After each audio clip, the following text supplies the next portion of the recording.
Hello and welcome to the Legends of Tabletop podcast, where we occasionally play games and on the other times just cancel and then punt forever until we actually get a session, and it's fine. If you listen to the podcast, you would never know that because everything comes out on time all the time. Yeah. We're playing runners tonight. Gonna kick it over to Jesse to get a recap, and we'll jump into it. All right. So everything sucks. There's a power plays and people getting killed and police being shitty and all that kind of stuff. And we're also playing runners. So last time you talked to a couple of the council leaders. Tunde, who's in charge of the currently in charge of the Labor Council, and Sigmund, who is in charge of the Welfare Council. You had previously talked to Jose, who is the mine supervisor. There is also Vanya, who is the head of the merchants, and then Rachel Adams, who is the security supervisor. That is the council in Ingram. You in talking to them, you kind of got the sense that they've been potentially fed lines. The Adams had said that the chaos had been brewing with a breach in the wall and buildings being arson and all that kind of stuff. And then, there's supply shortages because there's no runners, and it's just been generally bad. And then there was a big outburst from the mine where miners attacked security forces. And unfortunately, that's what had to happen. And now things are insecure, so the whole town is on lockdown. Tunde, not as he's kind of sensing bullshit, but at the same time, he's like, fuck am I gonna do? Sigmund Vid was like, I'm sure everything will work itself out and things will be back up and running in no time. After that, you went to the mine where you were like, hey, nobody's there. Maybe this camera footage. And Smokey knows, like, hey, they have cameras just to monitor production and everything. So they pulled the camera footage using Smokey's old password, which still worked. And they found the footage from that day, and it was basically the the mine workers were kind of doing like a semi-strike, and security came in, somebody threw a piece of coal, there was yelling, and then they shot a bunch of people, and that was it. While going to the houses, they noticed that there was surveillance, motion cameras set up and all that kind of stuff that they evaded. However, they did not expect that to happen at the mine. And as they were leaving, unbeknownst to them, there was a camera over the entrance of the mine that had been recording them the entire time. So at this point in time, Huxley, Smokey, and Zuchy have left the mine and are making their way back to Hux's house. So what's the plan? Are you going to hope that this all kind of washes out? Are you going to try to intervene? At the same time, you also do have a deadline with Tizane, where you have to now, in the next 5 days, make it to under the bridge, get Brock, collect him up, and make it all the way over to Tizane. So you have a couple of plates to balance right now. I think we watched the Flyers stomp the shit out of the Penguins before we do anything else. Oh, wait a minute. There's some weird transmission we pick up and we watch it. And right. For some reason, Smokey's a bit bummed out. For some reason, he can't tell. And Huxley's very happy, but they have no idea why.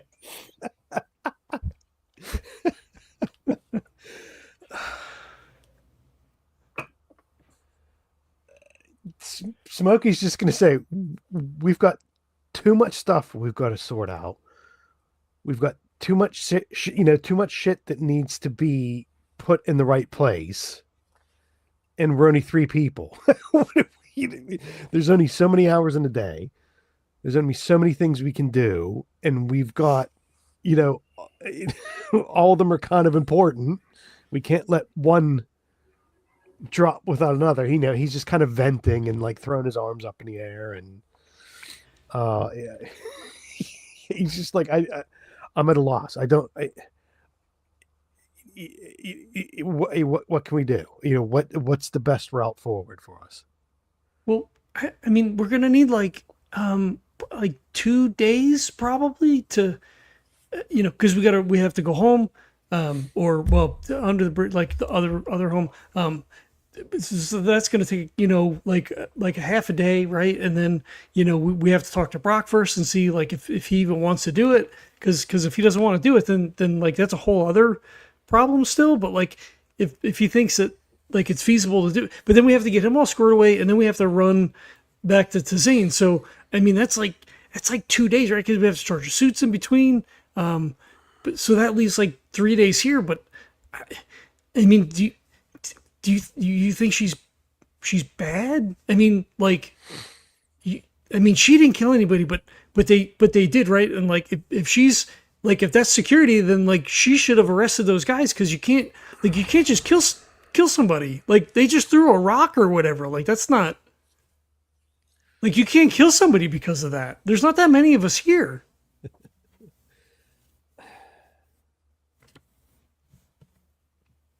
I mean, it doesn't seem like they like did anything. I mean, and then she locked up all the council members. So shit's really bad here, but I don't know how much more bad it's going to get, right? It's not a good situation. I don't want to come back here and, live here with the way it is. But is it getting worse? Is it just staying shitty? We need to go do what we have to do to get that other stuff sorted out. And that takes time and distance. And we really can't let that hang there. That needs done. I mean, will they even let us leave? Well, they can try not to let us leave, but we can always make sure we can leave. I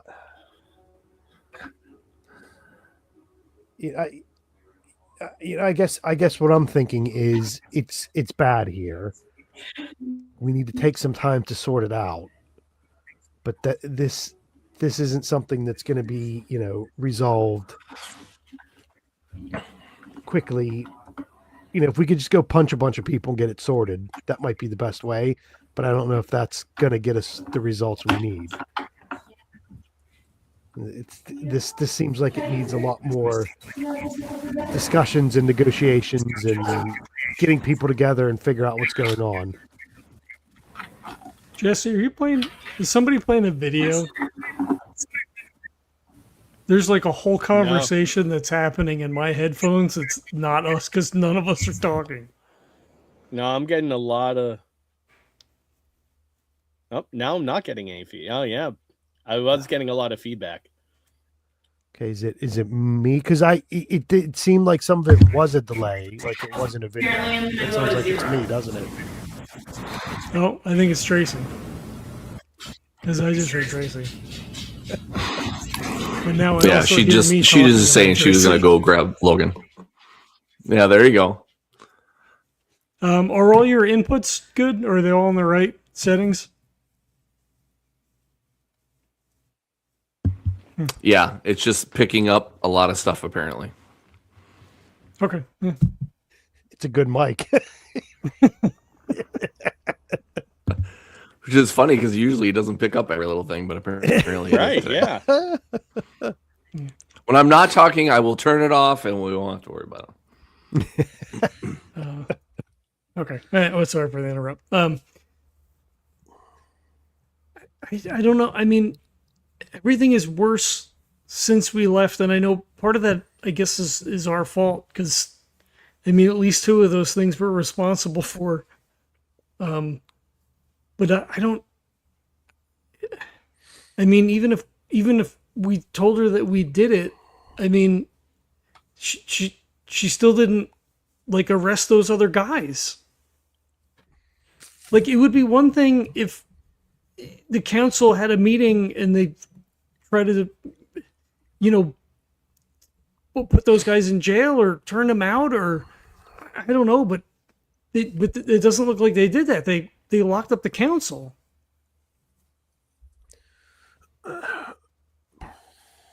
So we're kind of doing like the walk and talk right back to Miss Joanna's, right? This is, you know, we're just, we're in the house. Yeah, whatever. Yeah.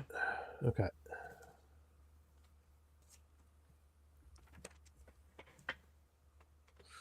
I mean, we have a picture of what's going on here. We kind of understand what's going on here. We know, you know, our hand in causing some of why it is the way it is. I mean, we could talk to Jose again because I don't think he told us the truth all the way. And try to get more of the information out of him.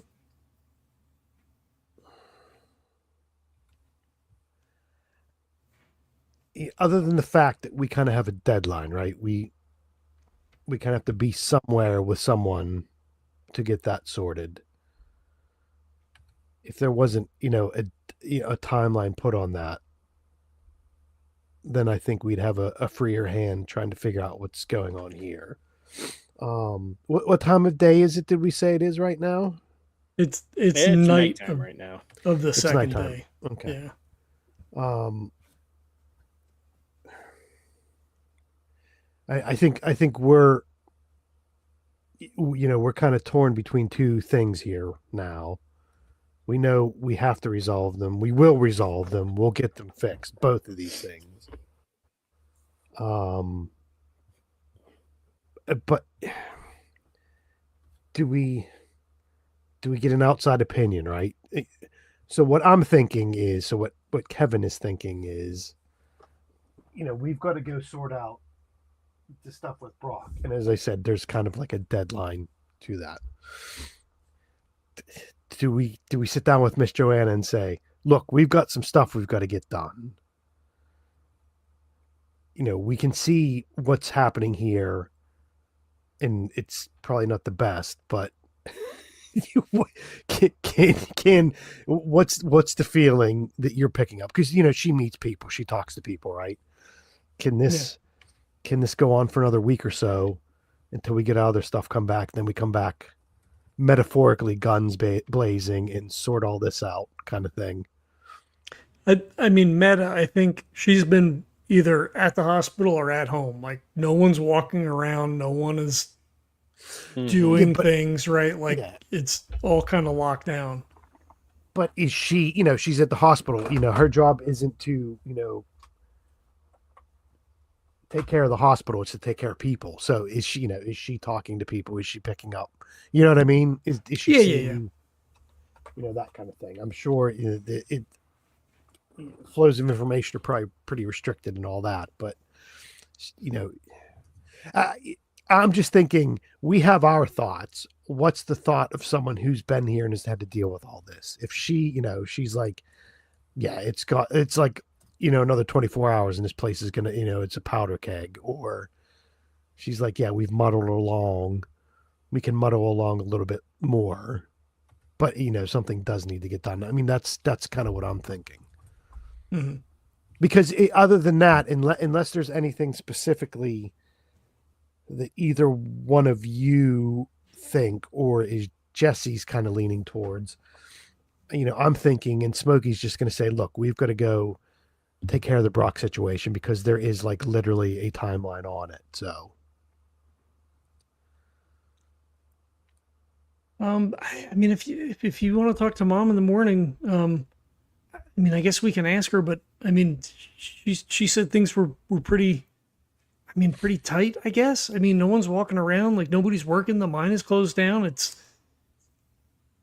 I mean, it's about as bad as it could be, I guess.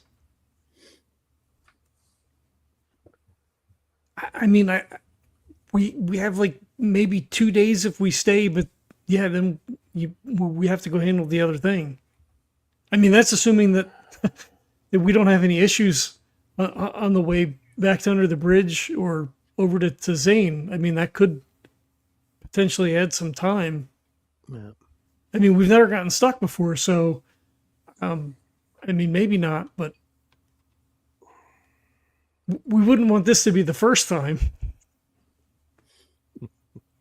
We all look at the camera.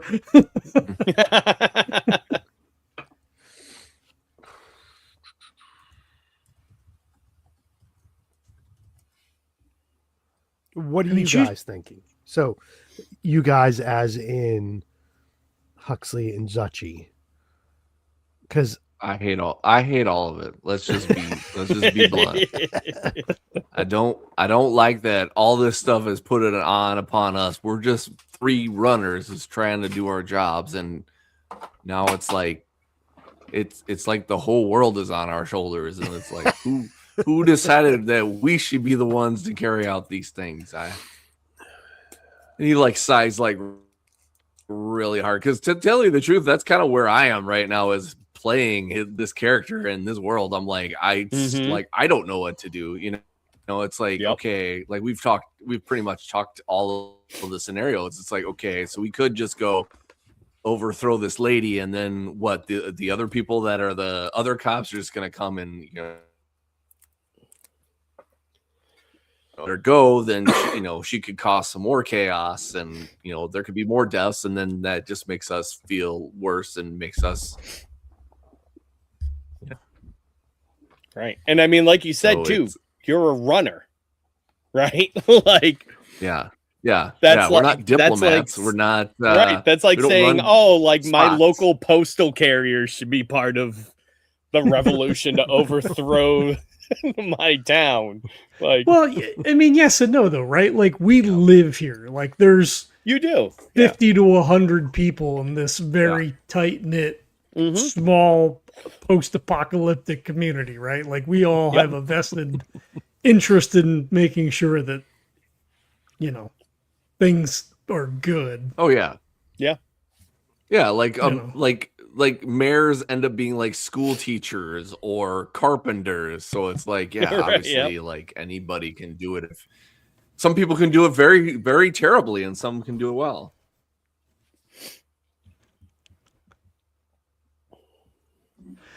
I mean, we could just go talk to her,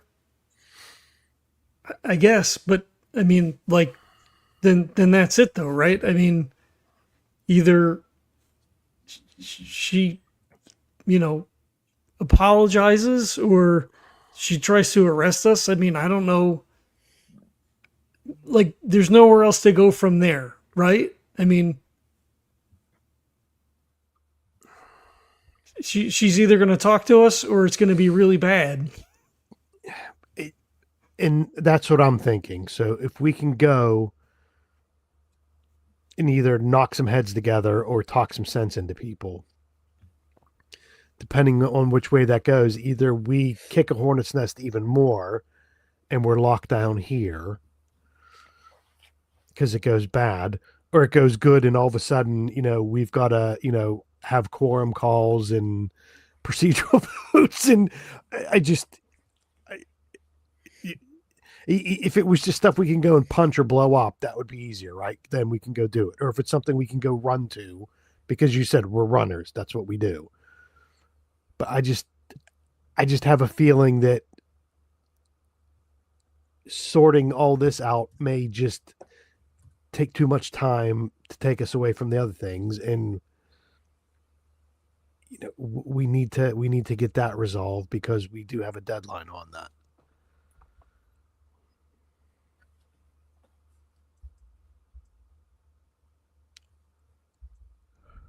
Huxley looks back and forth between Smokey and Zuchy. Let's do this. Let's sleep on it.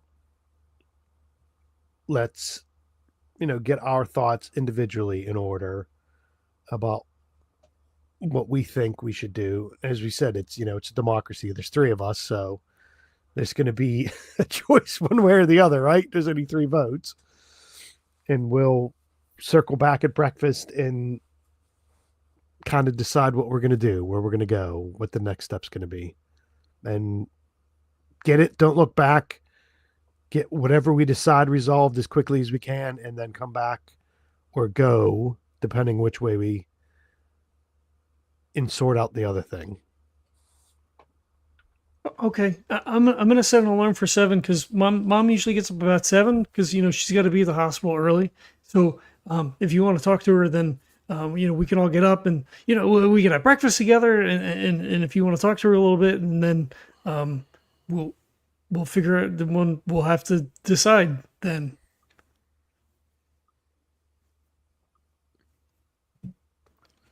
That's what I'm thinking. That's the way I'm kind of leaning right now. Okay, so he pulls out his phone, like sets an alarm, starts like grabbing all the plates and shit off the table, putting stuff in the sink. Oh, I'll get that in the morning. Make sure to lock the door, flip the lights on. Oh, I guess the lights were probably on already, but flip the inside lights down, I guess, right? If we're conserving. Yep.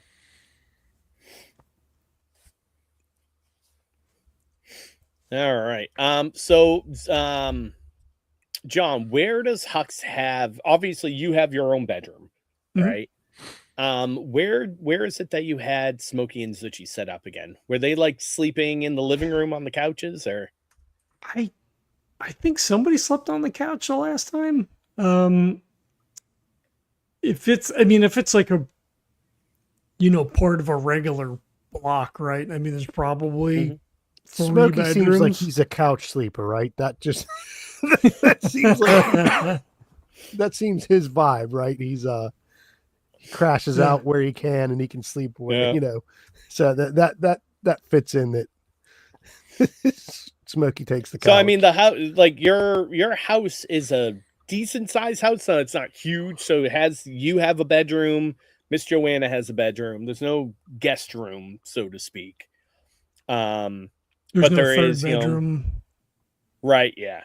There's, a small office that Miss Joanna uses, like the kitchen and the dining room. And then, the whole downstairs is kind of like open floor plan. So it's like the kitchen and dining room, and then like the living room as well. So. I mean, I guess Huxley would grab some like blankets and stuff, I guess, for Zuchy then, like an extra pillow or whatever, and kind of get them squared away that way. So I guess I'm assuming they're probably downstairs then, or is this a single story? No, two floors. Yeah, I always envisioned it 2 stories. Yeah. All right, so everybody kind of settles in for the night and getting ready for in the morning to kind of go talk to Captain Adams. Yeah, and get up, have breakfast with Miss Joanna. I guess, Smokey wanted to kind of pick her brain a little bit before she left. And then, all right. Yeah, I guess we'll take a vote. To see what we're going to do. So what, once everybody's settled, right? So Smokey's going to be kind of just either are Zuchy and Smokey in the same room then when we're sleeping, or? Yeah. Okay. So Smokey will stay in the kitchen until Zuchy settles, right? And he's just going to be sitting there in the kitchen, like with his feet up on a chair, and he's just going to be playing with his lighter, right? He's going to be flipping the top of it and closing it. He's like chewing it over, right? He's thinking he's not going to be drinking, but he'll be, fidgeting with his lighter, just like, what the fuck are we going to do? We've got to do something. And we're kind of at an impasse at the moment, but that's what he's going to kind of do. He's just going to zone out in the kitchen, let everyone else settle. And once everything gets quiet, he'll go and flop down on the couch and go to sleep. Yeah. All right. Let's see here. Why don't you all give me a test of if you sense anything out of the ordinary?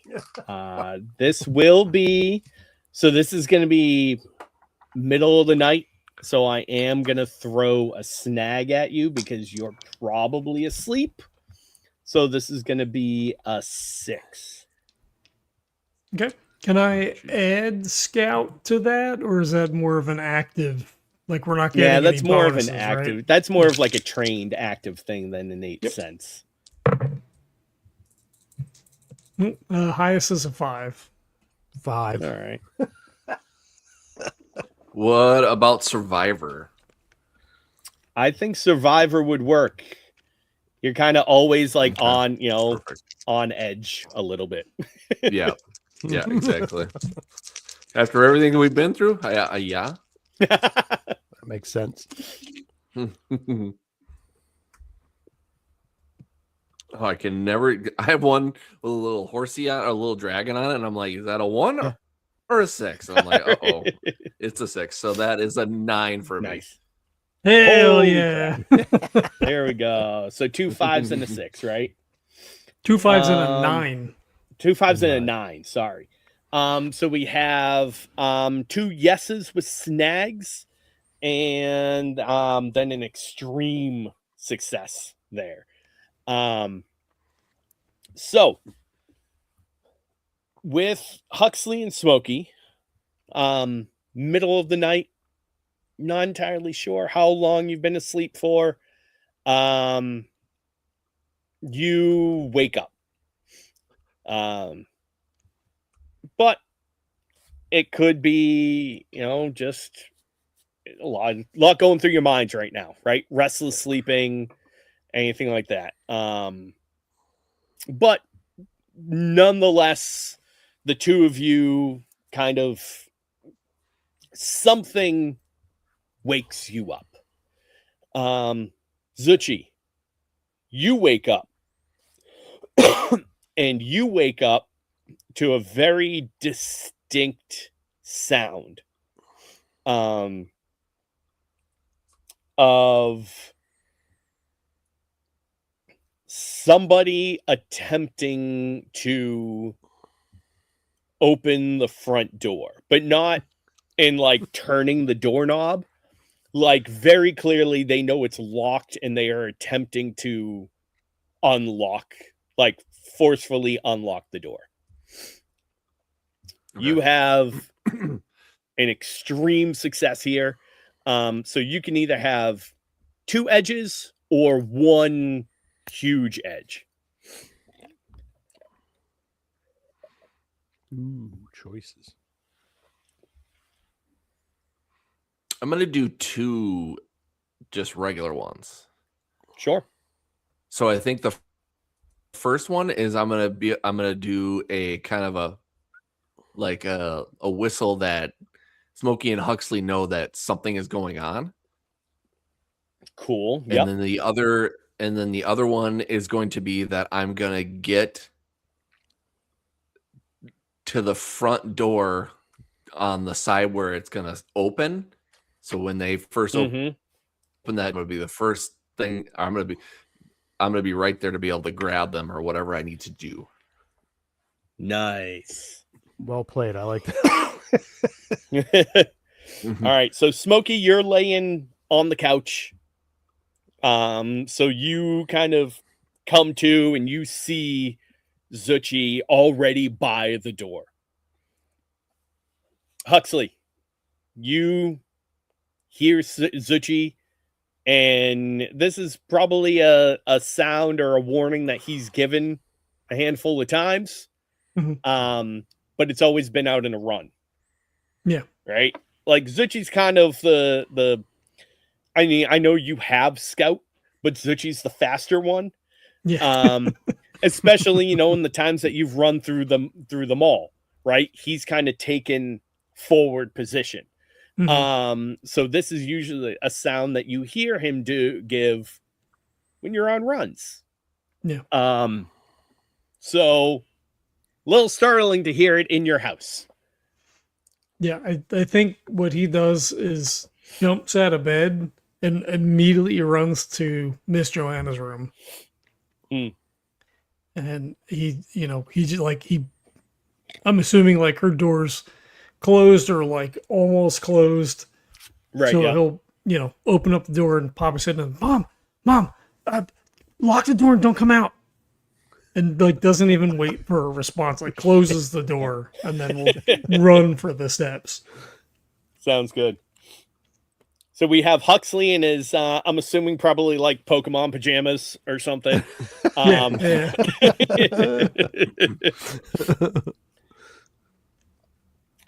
All right, cool. Yeah, so you start heading down the stairs. Zuchy up by the front door. What is Smokey doing at the moment? He's just getting himself ready, right? He's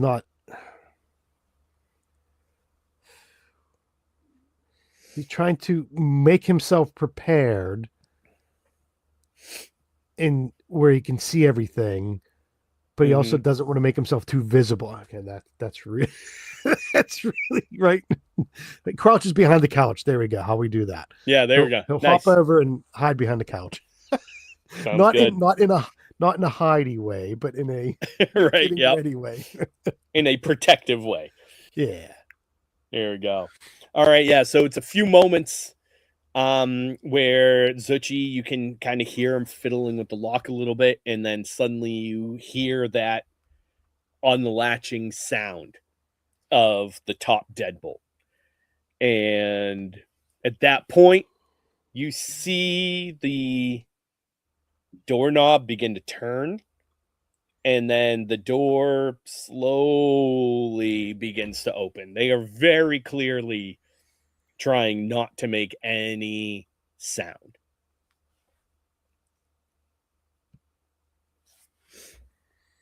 And as the door gets open about halfway, you can see. So which way are you positioned on the door? Are you hinge side or latch side? I'm latch side because I want to, as soon as they come in, I want to see them before they see me. All right, cool. Why don't you go ahead and give me either sense or brains, whichever one you want. Or sorry, not Okay, you have that think. Sense or I'm mixing up shit. I was just listening to a bunch of. I've been reading the Cthulhu rules. It's tough.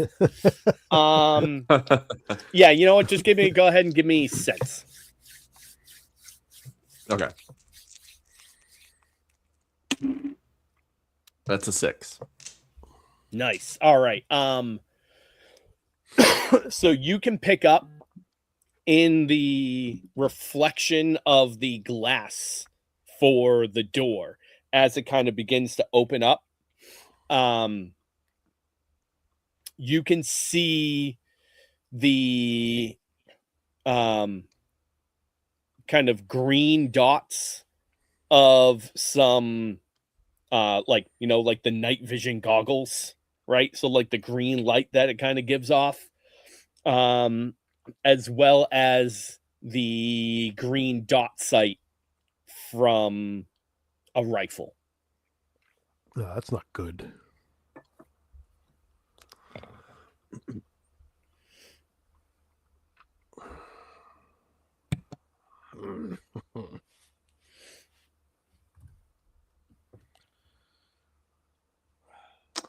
So I think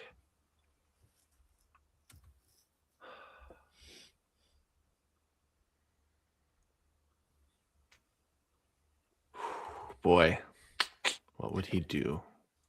Isn't one of your drivers protector? Mm-hmm. Okay. So I am going to pull on that a little bit. Okay. And you get a gut instinct that you could do one of two things, right? The smarter thing to do and the safer thing to do would be to wait till they get inside. Then you can strike first, right? The protector in you, though, wants to jump out in front of it. If the action happens outside of the house, less people will get hurt. If you choose to jump out and get into the fight first out there, it will be tapping into your protector driver. Okay. Can we throw this on top of it? I mean, because I think Zuchy would probably know, and maybe it gives him an advantage or whatever. If you flip the lights on, at least the guy coming through the door is going to be completely fucking blinded.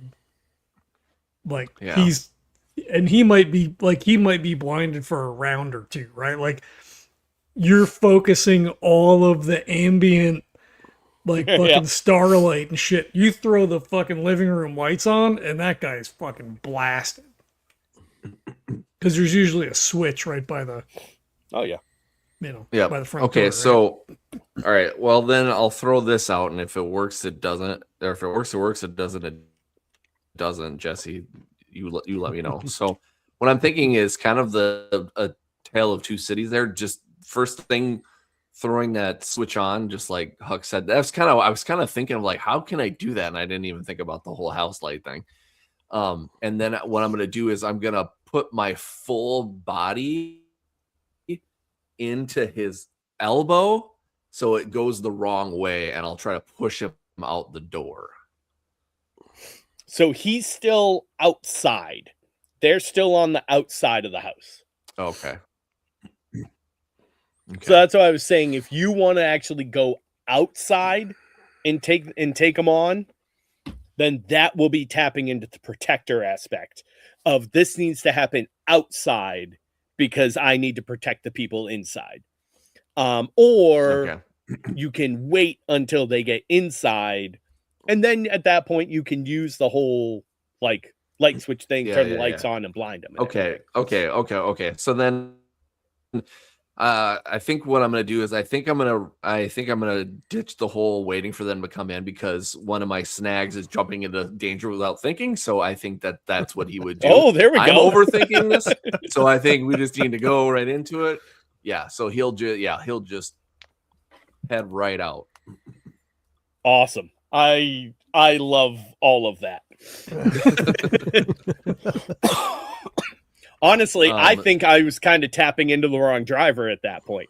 So I think we definitely have to tap into that jumping the danger aspect. Yeah. Because I think protector works either way, right? Whether they get in or don't get in. It's Yeah, it's true. So I'm assuming I'm using force, or am I using my movability? Yeah, that makes sense. No, yeah. If you're jumping into it and you're attacking him first, then that's absolutely going to be force. Okay. Wow, this one dice is really kicking ass. I'm seeing a lot of dragons, so that's another 9. Nice. Holy crap. And you kill him. Let me go ahead and pull falls these to guys up pieces. real quick.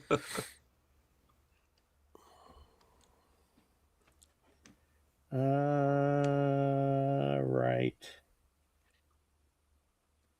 Cool. All right. So that is going to be another extreme, right? So what exactly is it that you do? Okay. So this is going to be something twofold. Hopefully, again, I'll just give you a thing, and if you like it, you like it. You don't, you don't. I think what Zuchy, when he thinks about the things he does, he's like, one of the things that he thinks of when he's moving, he wants to move like water. And he thinks the best way to do something, like to really get people off track, is to do something smoothly. So what he's going to try to do is he's going to try to take the guy's gun away from him, and then swing it around, like kind of go swing it backhand him in the goggles and destroy, like smash the head in the goggles and just try to destroy the goggles. That's awesome. So if you want, with the extreme edge, right? Same as before, you can have either one, doubly effective edge, or you can have two different edges. If you want, plus also in doing the force, in attacking him, you also get to deal damage. It can happen a few different ways. You can go the Huxley way, or rather the John way, where you just put it all towards damage. With double damage. Yep. So in this case, with an extreme edge, you could actually, in theory, do 3 damage to him. What it kind of sounds like you want to do, though, is a couple of different. 1 second, John. It's a couple of different. Take your a couple of different effects, right? So what you could do is you could hurt him, right? You could get the hit off him. You could disarm him, and you can blind him. So you could do all 3 of those things in this one action if you want. Or you can put it towards just a couple of things. Yeah. So I feel like, again, I'm overthinking things again. And I feel like just straight up trying to get him, like, instead of that, just full bore, drive him into the wall and try to knock him completely out. We're on the same wavelength. That was my thing. You get an extreme edge, just knock him out, right? Like that's one less to deal with. Yeah. Well, you can't. So you can do 3 damage to him. You can't necessarily like go full bore and be like. So you could take it. You could stun him for a while, right? But you can't like completely take him out of the. Yeah, which is fine. Yeah. I think the whole going full bore, almost kind of like doing almost like a football tackle into the wall is it's gonna knock the wind out of him, and it may knock his gun out of his hand. Who knows? But I feel like that's gonna be a better way to do it. Yeah. Yeah, so I mean, there's the whole so as we said before, there's a little like the farmer's porch and everything on the front of the house. So if you want, you could go like 100% like spear and just like drive him off the porch and like thump him down into the ground and like just do like severe harm to him if you'd like. Yeah. Yeah. If someone's coming into this place with a rifle, and to tell you the truth, like I know that Hux and Smokey can kind of take care of themselves, but I'm actually thinking of Miss Joanna. I'm like, okay, you're attempting to possibly do something to somebody that has no defense for that. It just like it rises his anger, and he just wants to take him down by any means and really harm him. Perfect. Yeah. So you absolutely just slam into this guy, driving him outside, like just absolutely slamming him down on the ground. You can see that, he gives an audible sound as all the air is knocked out of him. And as you kind of like lift yourself back up, you see that there are 3 other guards that have positioned outside, one additional one on the porch and 2 other ones on the bottom of the stairs. And you have now thrown yourself outside into the mix of them. Go ahead and give yourself a mark on whatever you like. Nice.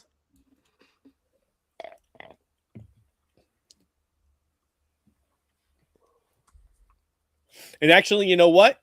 So let's go ahead. I'm actually going to give you 2 marks because I initially tapped into your protector aspect, and then you tapped into the danger aspect. So what we're going to do is you're going to get the mark for going in for being the protector and bringing the fight outside. And then you're going to get the mark for putting yourself in danger.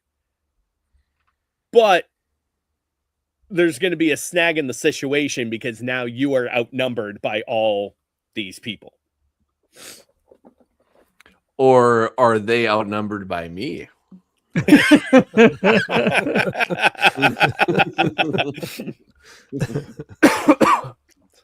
All right.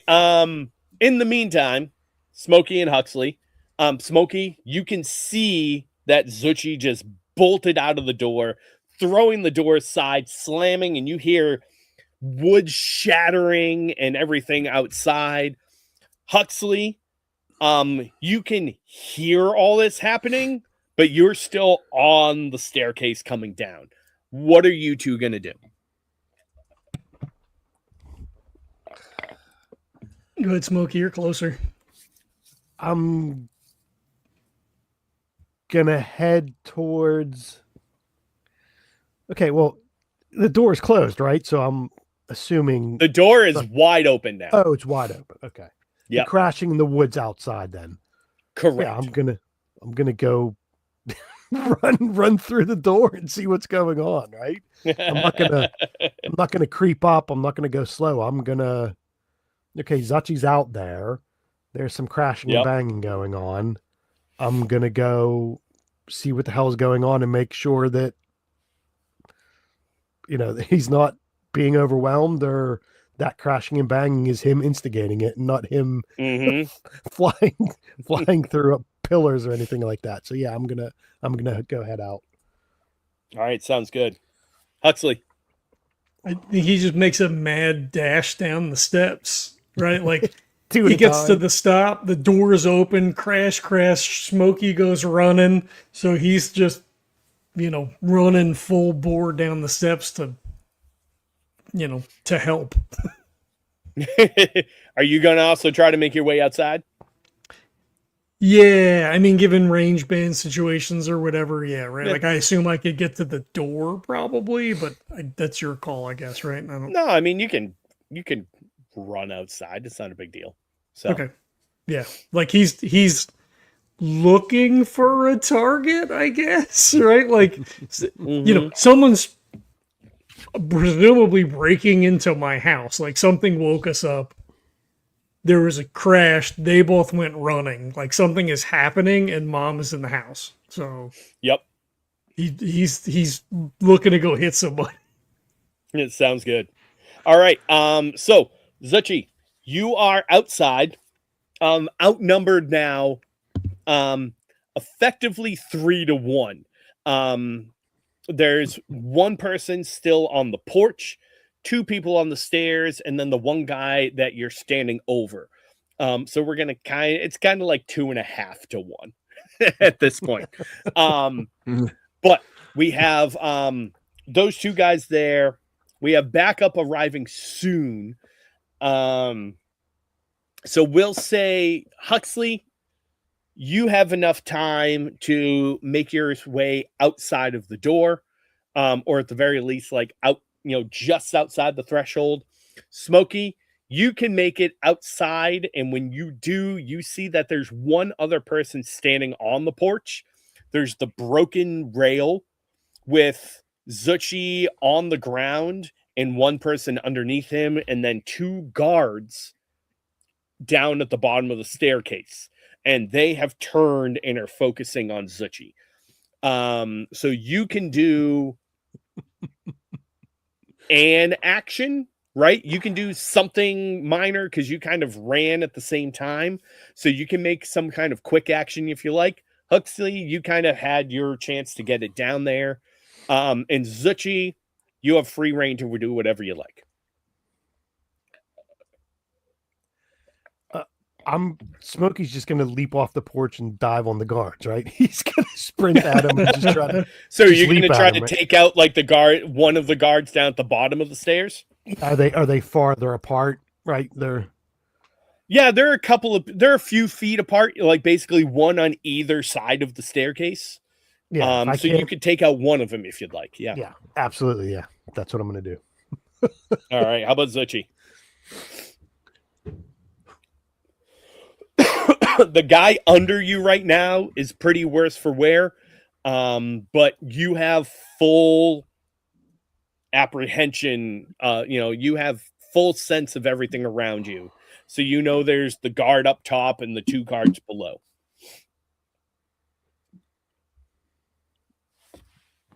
Oh boy, this one's tough. Here I come. I think that whichever guard isn't being targeted by Smokey on the steps, I think Zuchy would just get up and just go after the other one. He just kind of looks at the other guy on the ground and just figures that he's probably incapacitated for the time being, and he could just let him go for the moment. Yeah, so he'll go and just try to go after this other guy that's on the steps there. Sounds good. All right. So why don't you guys go ahead and give me force tests? Smokey, you're going to be so you're going up against guards. They're trained, but they're guards. So Smokey's going to get up against a normal 3. Zuchy, because you are technically outnumbered, you are going against a 5. Okay.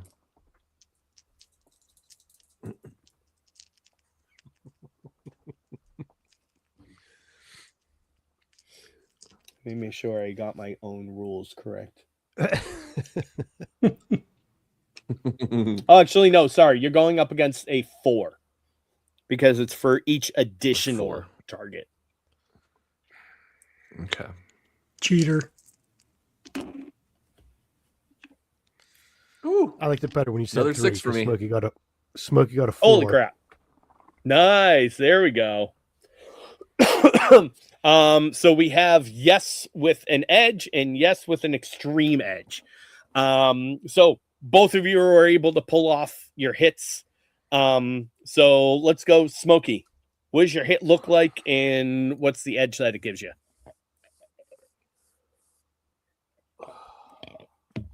Well, I guess I'd want to be, I don't want to be in a big pile of arms and legs all twisted together. So it would be, Right. he's like, does a cross body, knocks the guy over, and then is able to get back up on his feet, right? He doesn't want to be tangled up with this guy on the ground in case, something else happens and he needs to be aware. So he just knocks him down. I mean, that's a gimme. Okay. Yeah, you can. I'm not going to make you because you succeeded. So I'm not going to throw something at you like that. So yeah. What could be? The guy's knocked out. Did I hit him in the head? I mean, you can knock. I mean, if you want, you can knock him down, right? To get basically you jump off the stairs and shoulder toss, slam into him, and he gets knocked down to the ground. If you want. Yeah. I wanted to make sure that he's not up and. Right. If there's 3 of them and there's 3 of us, I want to try to make sure that we keep as many people, maybe not incapacitated, but at a disadvantage. Yeah. Yep. So he's absolutely. Yeah. And how about Zuchy? So I think that Zuchy, what he would do is he would start kind of running up the stairs, and then he would just do a roundhouse kick to the guy's head and hit it against the banister or one of the posts that's holding up the porch. Yep. And just knock him silly. That's perfect. Beautiful. All right. So yeah, these guys now, there's the 2 on the ground, one of them kind of dazed, one of them still on the porch now. The 2 on the ground are going to try to aim and take action against Zuchy and Smokey. And the one on the porch sees Huxley come out, and he's basically hinge side of the door, right? So he's almost kind of behind the door as Huxley comes out. So he's going to try to take action against you. What are the three of you going to try to do? I'm just going to try to tackle him off the porch. Oh, yeah? I mean, he comes running, stay away from my mom! Just like, poor hug, like we're both going over the fucking railing. Yeah. Yep. Nice. How about Smokey and Zuchy? I think Zuchy being the protector, I think he would actually intercept Huxley before he would get shot by this other guy on the porch. And I think he would like kind of barrel roll him back through the door. Just because I feel like he would have less of a chance of because this other guy's got kind of a leg up on him. Yep. So, I mean, we could say, like, so Huxley coming straight out of the door would probably, you would actually see the dude that Zuchy just kicked first. So, if you want to go after him and then Zuchy goes after the dude on, like, the other side of the porch, then you can absolutely do that. You're almost, like, cross-attacking at that point. Yeah, it could be that, sure. I mean, if I see the other guy first, I guess, yeah, right? Sense. Yeah. What about Smokey? I mean, if Smokey takes it in that, you know, my guy's down, there's one guy left. He's down, but at the same time, he has now pulled up his rifle and is aiming it at you.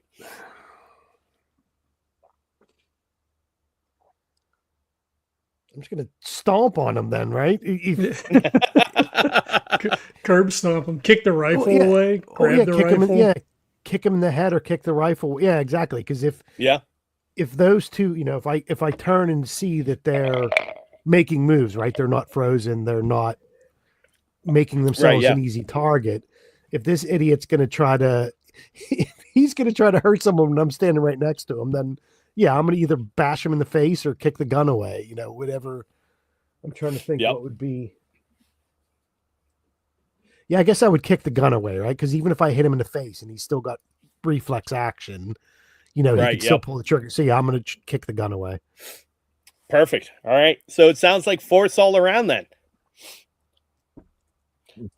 So all of you, well, actually, Smokey and Huxley right now, you're actually rolling on 2s, and Zuchy is rolling on 3. 1, 2, and a 6. He's really mad. Wow. Another 4. There we go. I guess that's good because it was at a 2. So that's fine. It's still good, right? Yep. Yeah. It's still good. Yeah. That's a 5. Smokey's knees are locking up on him. They're getting he's not as quick as he thought. All right. So that's all. That's successes with double edges across the board. So so you know, you have all of the action of Huxley, you know, bum rushing out of the door to smash the guy on the stairs. Smokey trying to, you know, kicking the rifle out of the guy's hand, and Zuchy flying up the stairs to take out the dude on the porch. Huxley, what do you got? I mean, so like if he's on the steps and I'm coming down, I think he just kind of almost like, you know, skateboard fucking ollie slide down the, like he just like both feet into the guy's midsection. So you're getting this dude from the back too, because Zuchy had just roundhouse kicked him, his head smashing against the post of the porch. So he's already dazed, and now you're just absolutely smashing into him from the back. Yeah, I ride that fucker down like a sled, right? Like just both feet. Right, full fucking stomp, break all the ribs, like, you know, this is my mom's house. He's like a crazy person. Whose house? Perfect. Like, he's not even he's not even cognizant of it, right? It's just like, what the fuck? Yep. Beautiful. This is my house. Yeah. Smokey. I'm going to make sure the gun goes flying away, right? Where it's not even like within scramble distance, right? He boots it. Like I thought you were going to do the cool. It kicks up into the air and then you grab it. I don't think I rolled enough for that. So yeah, I think it would be. You did. You got an extreme success. Yeah, you're 2 over because the DL was only 2. Oh, it was a 2, not a 3. Yeah, it was only a 2 for him. What the hell? Let's do that then. That sounds better. Yeah. You came up with a better idea than I had. I think I was going to field goal kick it like over the fence out into the street, but I'll take the gun. I like that one better. Yeah, absolutely. So yeah, you can almost like by happenstance, you kick it. You actually end up like kicking his arm, and it shoots the gun up into the air, and you're like, oh shit! It's just like, oh. I'll take that. And Zuchy. I think that what Zuchy would do is he would kind of come up really hard on the guy, and he would do one of those things where he just kind of like does this like really hard like palm up to the like throat.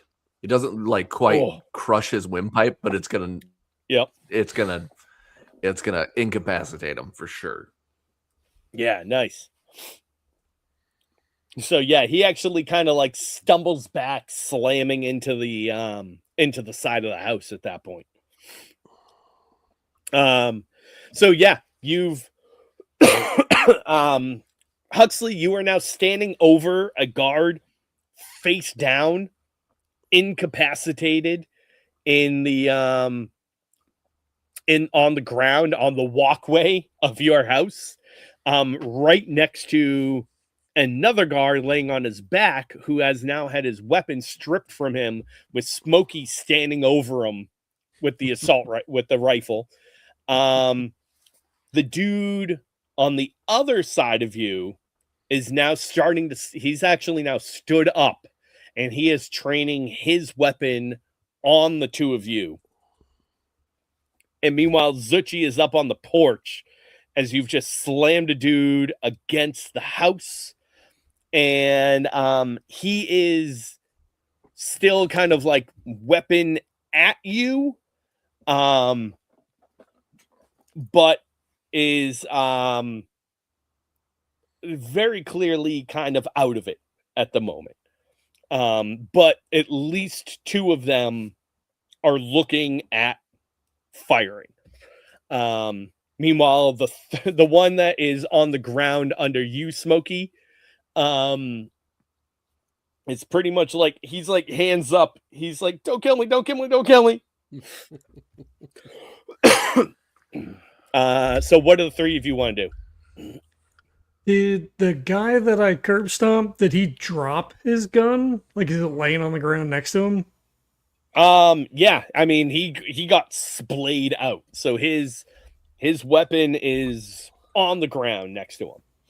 So I think I just pick it up and whirl around on the other guy. Yeah. And maybe that's all I can do.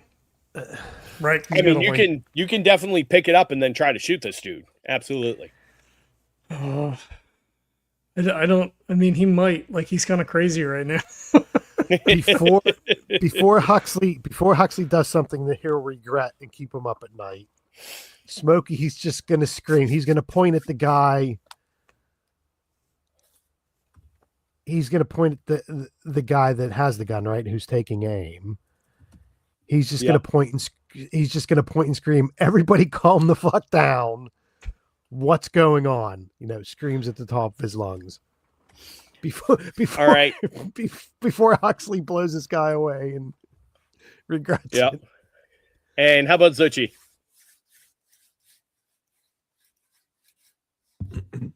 I think that. So you said the guy that I hit, he was kind of out of it, but he still had his gun trained on me? Yes. Yep. Okay. So what he'll try to do is he'll try to slip past him and try to get the gun out of his hands. so he Nice. doesn't have it. I like it. Yeah, knock it out of his hands. If he's woozy anyways, you don't want him taking any chances. Right. Yeah. John. I have a quick discussion with you. All right. So, one of Huxley's drivers is innocent, right? Or at least it was. Especially with what's going on right now and what's been going on, right? I don't necessarily think that Huxley is innocent anymore. He's been moving in that direction. Yes. I would like to propose a change. Okay. And now this kind of goes in line. Huxley's young, right? We're tempted to bouts of extremism until we kind of finally settle in the middle where our real personality finally lies. So given that, I would propose moving innocent to either jaded or potentially rebellious. I mean, the jaded doesn't seem quite as accurate, I don't think. Right? Because it's still like, well, you know, that lady shouldn't have murdered somebody. That's not right. Right? That's not True, jaded. right, yeah. Well, I was going more of the so like in like the definition of jaded, it's like worn out, right? It's almost like the fed up type of aspect, right? But yeah, I think you might not be wrong, right? Yeah, I mean, neither one of the, like, to hear either one of those tags doesn't sound completely accurate as far as a definition of, like, you know, fed up. I feel like makes sense in the moment, right? Like, I don't know, like, when I think of jaded, this, you know, someone who's, you know, world weary, no hope, no, you know, whatever. Like, I don't think he's there. Yeah.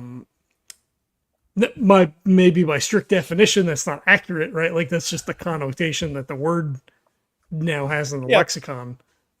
We can come up with another term. Yeah. But yeah, I think so. I mean, frustrated. Yeah. Right. Yeah, but I don't know. But like that, again, that feels like a situational thing and not like, is he frustrated forever now? Like, well, I mean, I don't know, because if you look at the realizations that he's been forced into over the last several weeks, right? Or like couple months, right? Of like, you know, think about the very first run and like you coming back and like being attacked by the Reaver, who didn't want to do anything else but just cause destruction, right? Killed himself in the hopes of killing you guys, right? Like chaos for chaos's sake. And then running into Zane that is like creating clones of people, or, you know, seeing Green Hills slowly decay. Same thing with Ingram, right? Seeing what happened under the hill, under the bridge. What about confused, right? Like confused, uncertain. Like, I feel like it's more like that is more of a sustainable tag or snag, or however you want to phrase it, right? Like, what, like, why is this happening, sort of thing. Yeah. Right. Like, this doesn't make sense to me, which is tying into what you're saying. But I feel like, you know, more of like, I mean, I don't want to say broken, but like broken, confused, you know, frustrated, maybe, I guess. Like, if you look at frustrated in that kind of a sense. Yep. I think that's a good lead in. I think we might want to kind of massage it a little bit. round that out a little bit more. Yeah. But I think that's a really good starting point. Okay. Yeah, for sure. Yeah. In either case, how about we tap a driver? I think with everything going on with Huxley, right? The confusion, the frustration, the veil being pulled down in front of him of like the world isn't inherently, maybe potentially isn't inherently good, right? And like, maybe you can't solve everything. That aspect coming into play, there is now a man pointing a gun at you in front of your own house in your own town. You have a gun in your hand. See, I wonder though if this is a psyche check to be able to do it, right? Because then I think, like, as he picks the gun up and wheels around, Yep. I think there's then like a full body like recognition of like, oh no, right? Because like he did this Yep. before unintentionally, right? Like not with specific intent per se. Yeah. But like I think then there's that dichotomy of like, oh fuck, this was bad. Yep. Well, so here's the thing. I'm going to leave it up to you. I have thrown out the possibility, right? If you want, we can tap into that driver. If you want to leave it up to a roll on your side, absolutely go ahead. I think so. I feel like that makes sense, right? Because I think there has to be, I think there would be some connection made as his finger starts to squeeze the trigger of like, oh fuck. Especially with Smokey yelling, right? Like everybody just calm down. Yep. All right. If you want to put a roll to it, yeah, I think so. we're gonna go with the basic 6. Okay. And I'd say it will probably be an endure roll. Endure. Okay. All right. And what's success and what's failure? So does the 6 mean I shoot or 6 mean I not shoot? That's up to you. God damn it. Yeah, I don't know. All right, well, let's roll. I think in the sense of success is keeping it together, right? Okay. I did Failure is giving into your instinct. And yeah, I got 2 1s and a 4. Okay. Never mind. So Excellent. so I think he puts it, stay away from my mom. just like pow. all right. So Huxley is so Smokey is attempting to be like, hey, right? Zuchy, you're gonna try to disarm, and Smokey is Huxley's doing Huxley. So Hux, go ahead and we've tapped that driver, so go ahead and make a mark. And everyone roll your stuff. It sounds like we have some force going on with Huxley and Zuchy. And then Smokey, you're trying to sway people to kind of chill out. That's going to be an 8 to shoot this motherfucker. Oh, no. Oh my God.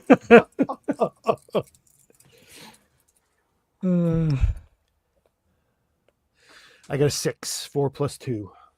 Beautiful. You're muted, Kurt. 5. All right. Successes across the board. Yay! Yay. Zuchy, we'll start with you. Okay. So I think what Zuchy would do is he would try to disarm him with the gun, and then he would do something a little different where he would just try to just break it over his leg. Nice. Absolutely. Yeah. Yep. Completely taking the rifle out of the situation at that point. That's right. Yep. Nice. Smokey. Smokey's So whole thing was trying how do you attempt to quell the situation? I mean, his whole thinking is he didn't want Huxley to blow this dude's head off. Yeah, so he'll just scream as loud as he can in like his most authoritative voice. Hux, don't pull that trigger. But I said, I don't know if, John, I don't want to I don't want to stop something that you want, you know what I mean? Yeah. So Well, just because because Smokey says something doesn't mean he's gonna like stop doing it. yeah. But I mean, how about we'll do it this way. We're gonna swap a little bit. Huxley. Go ahead. He like wheels around and this guy's drawing a beat up on him. He sees like he's framed like, that instant lasts for, like a minute, that 1 second, right? Like he sees the guy on the porch. He sees, Zuchy going after a guy. There's a guy at, Smokey's feet, and this guy is just, getting ready. Like the doors, I guess not hanging off the hinges, but like the doors open. Like, Yep. Yeah, I mean, like I didn't succeed at the like. Yeah, I think he just fucking pops the guy. Like it's not even like like it's not like a rational like I'm gonna kill you because you broke into my house. It's like an instinctual like animal. Like I am protecting my space. Like none of this makes sense. Like why did they murder somebody? Like, all these things like, flicking through Rushing like up in at an once. instant as the barrel, as he comes up and, lines up the shot. And like, as just as like Smokey screams, Huxley, like as the end comes out, boom, it's like just one shot, right? Like he's not like full auto, like, Oh, you know, going to town, but like it's a shot, right? Yep. And I mean, it's right just in the face. They have, hoods on, so they have like the masks and the goggles and everything like that, right? Helmets on, but it's like just square right through, like between the eyes, the goggles shatter. And he is just motionless for a moment before just dropping down to the ground. And again, like as this moment just sort of drags out as the guy stands there and like slow-mo starts to fall, or he does the nesty plunge on the porch. Two people understand that. Into the bushes in the front of the porch. Yeah. I think like I think he kind of like snaps back in for a minute, and like the smell of cordite in the air, and like he's holding the gun, and I assume Smokey's still screaming, and I think he drops the gun, right? Like, oh fuck. So hold on to that for a moment. Smokey, we're now going to go back to you. All right. So the shot has gone off. There is one guy unconscious on the floor on the ground next to you. One dude now dead in the bushes. There's another guy up on the porch, disarmed. And then there's another guy underneath you, also disarmed. So now you have your chance to at least get these two guys to chill out.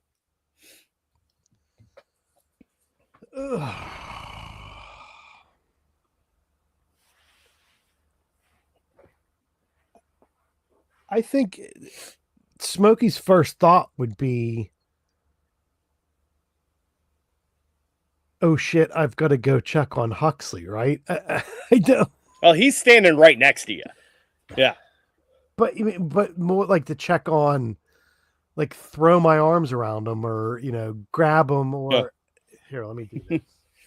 We'll deal with that next, but Okay. right now we need to, because your goal of this moment was to attempt to resolve the situation through negotiation, almost, right? Like,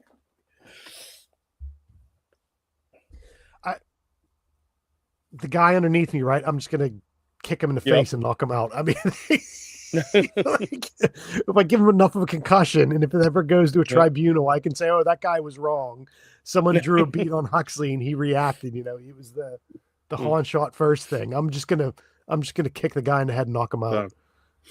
All right. So we'll say, so at this point, everything is kind of, there's that moment after the shot where everything echoes and was so loud that everything goes quiet. Right? Huxley, there's that brief moment, and then from the doorway, what makes you drop your weapon is you hear the voice of Miss Joanna. And she just lets out, almost in a breath, Huxley? I think he just looks up and goes, Mom? And you see her standing in the doorway in her bathrobe, just tears streaming down her face in a blank expression. She isn't showing fear or sadness or anything. It is just utter shock. I think he ignores everything else and just like runs to her and like, throws his arms around her and, I mean, probably just starts sobbing and babbling. As you run up towards her, she takes a couple of steps back and actually puts her hand out. And I like, it's like he got slapped, right? Like he just stops, shoulder like just slump, kind of like looking at the ground, like just completely immobilized.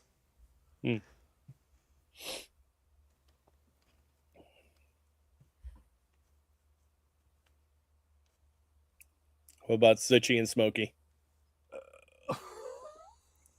You now two have disarmed and staggered and prone guards in front of the two of you. And Smokey now has a rifle. Zuchy has two halves of a rifle.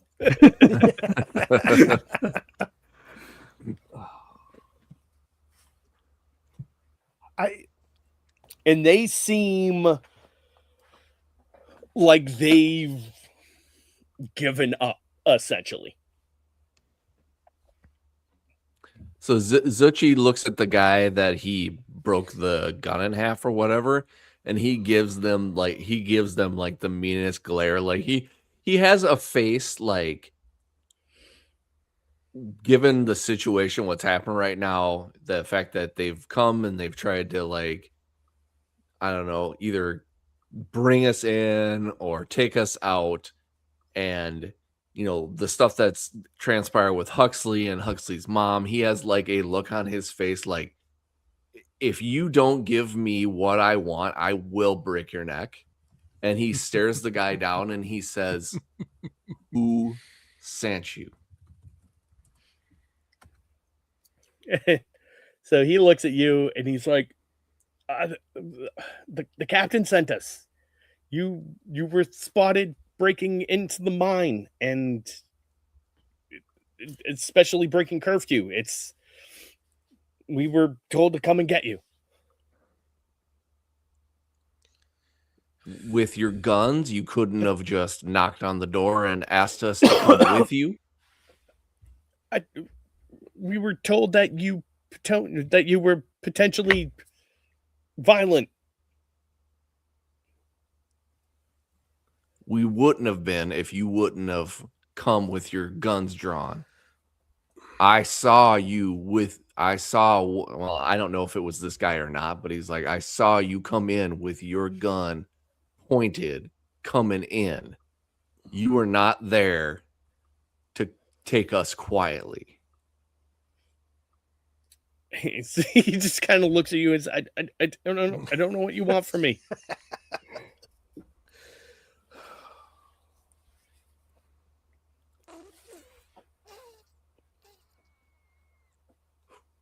He looks him dead in the eye and he says, I'm going to give y'all one chance. You go now and you tell your captain to lay off of this town.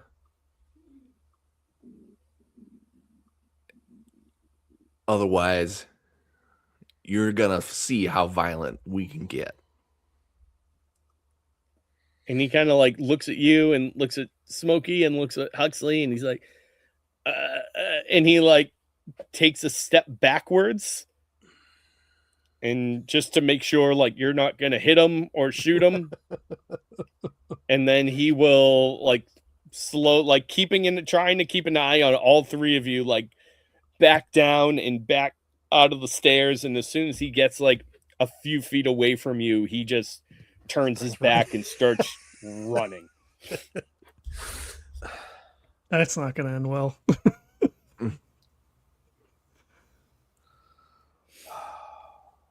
Smokey, how about you? Okay, I'm just joking, but high or low, either I shoot Miss Joanne or I shoot the guy running away. Which one? I mean,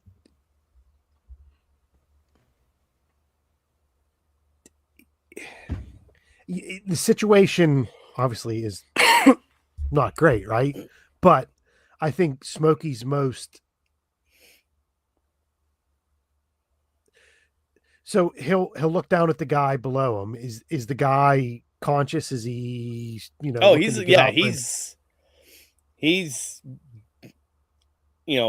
not necessarily out of it, but he's on the ground with you over him with his gun. Okay, so. I'll hold the gun in one hand and I'll grab the guy, from the back of the back of his jacket or whatever, and just pick him up and just say, "Get the fuck out of here," and push him towards the other guy. Yep. And making sure he's running away, and I'll just keep an eye on Miss Joanna and Huxley, right? Because that's what. Yeah, then he does the same thing. He'll stagger backwards, fall down again, get up, like scramble to his feet, and start running after the other guy. Yeah, and I'm not going to move anywhere. I'm not going to do anything. I'm just going to look over to Miss Joanna and Huxley, and just tell the guy to beat it, and then just give them a minute to, because obviously, it's a moment that they've got to try to work out. No, I like while all that's kind of happening, like it's like the monster in the movie, right? Like he kind of takes a step forward, kind of like head down, like hand out, like reaching out to her, and just it wasn't. I didn't, because they broke in and I didn't want them to hurt you, and then he was going to shoot, and I didn't want to. I didn't even think. It's not my fault.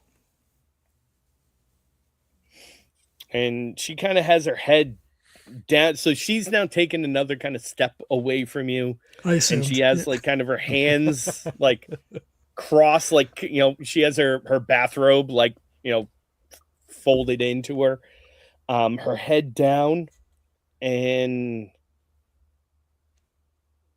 she says, everything we do,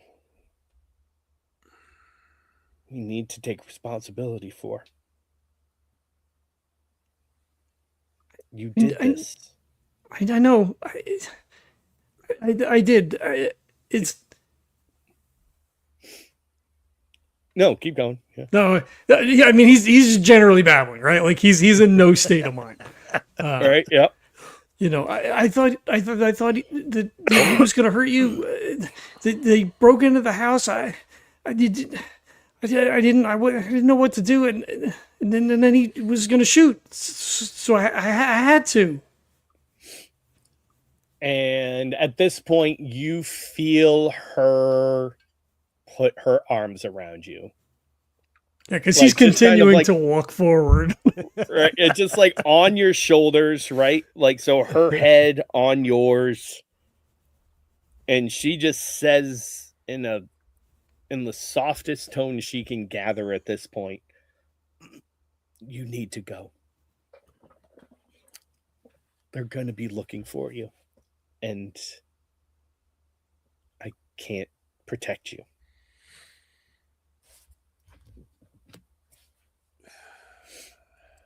I think he doesn't say anything. Like I think he like lets go of her. Like if she steps up close enough and like puts her, you know, he would grab her. I think he just like drops his hands and like waits for her to like step away. And then I think he just starts to wander away. Like he doesn't say anything. He doesn't look at anybody. Like he just turns around and like starts like slow like schlep back down the steps, like down the walkway, like no particular place to go, like not thinking of like, oh, I gotta be here or there, I gotta hide or anything. Like just starts to like walk away.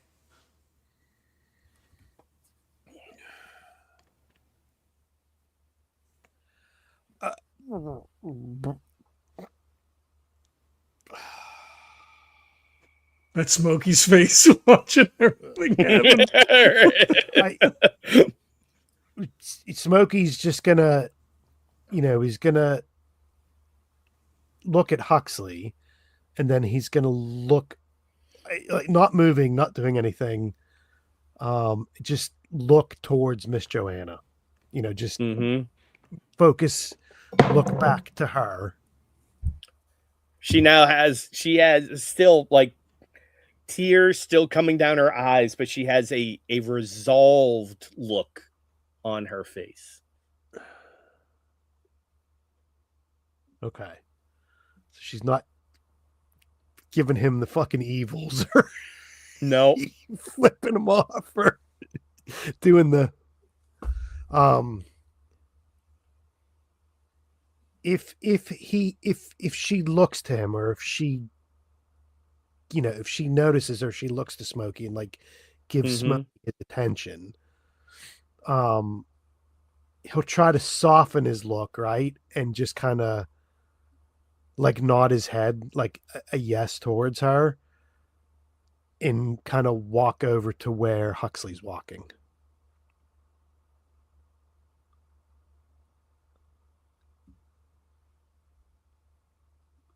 How about Zuchy?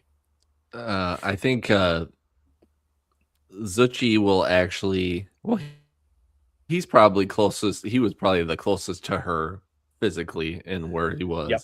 So he'll start walking down the stairs, and then he'll take a look back at Miss Joanna, and then I think he'll look at her and he'll just be like, "Don't remember him like this.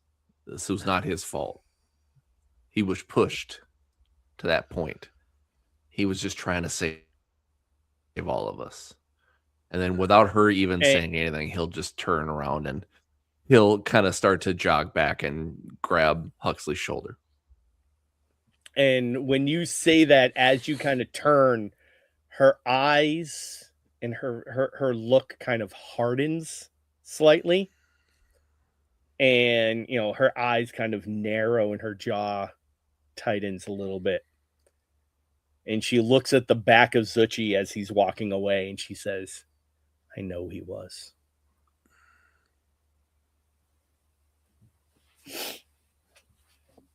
Where are the three of you going? I guess wherever you guys lead me. Mhm. Um, Yeah, I think we got to get out of here. I think we got to try to find a way to get back to Brock because right now this place is not the place to be.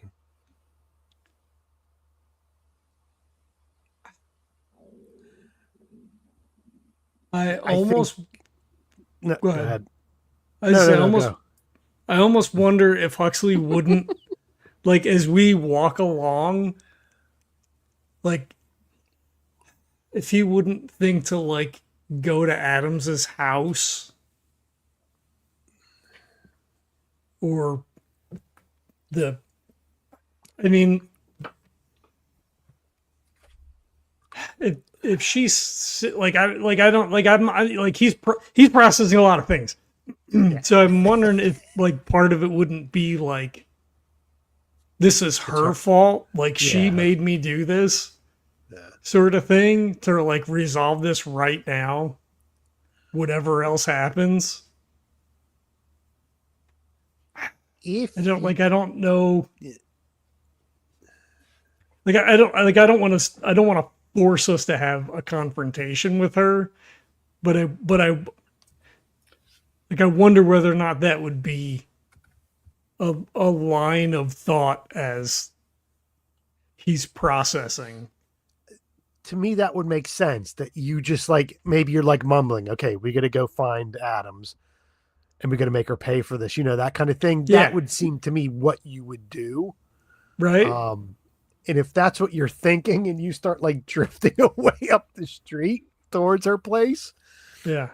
I think Smokey would put his arm around you and just say, there's a whole bunch of shit we've got to get squared away here and make right. There's people that have to pay. There's people that have to be brought to justice. Right now is not the time to do it. But I promise you that they will be, and we will sort it. And I think he stops, right? And he like grabs your shoulders, right? Like in your face, and is like, what if they hurt my mom? They've already killed people before. I didn't really think of that. Fuck, John. Damn it.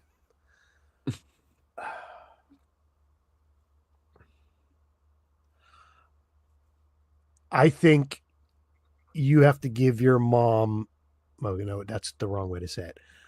Your mom's tougher than you think. She will be fine. She can take care of herself. What she doesn't want to see is you doing something that would cause you a problem or cause you an issue for no reason. She will be fine, and you can come back and get vengeance and justice for what happened. But to do that, we've got to get the fuck out of here now and come back in a better position to do that.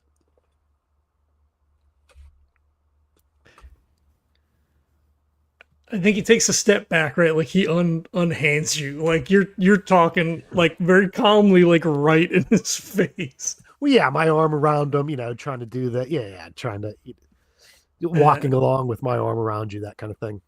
Yeah, he like takes a step back and he says, "If they hurt my mom, I'll burn this fucking place to the ground, Mr. Smokey." And if you do, if they do, I'll hand you the lighter. But I'm telling you, that's not what we have to worry about now. Miss Joanna can take care of herself. And when we come back, we'll take care of the rest of them. He makes strong eye contact. Yeah, I'm staring right at you. And It's just okay. Okay. All right. All right. Let's get the suits in. It should be light soon, I guess. Like he looks up at the dome. It's like all fucking dark because there's no lights anymore. All right, let's go get Mr. Brock. It, like turns and like then starts to make a beeline towards the where the suits are. I guess in the warehouse. Yeah. Yeah.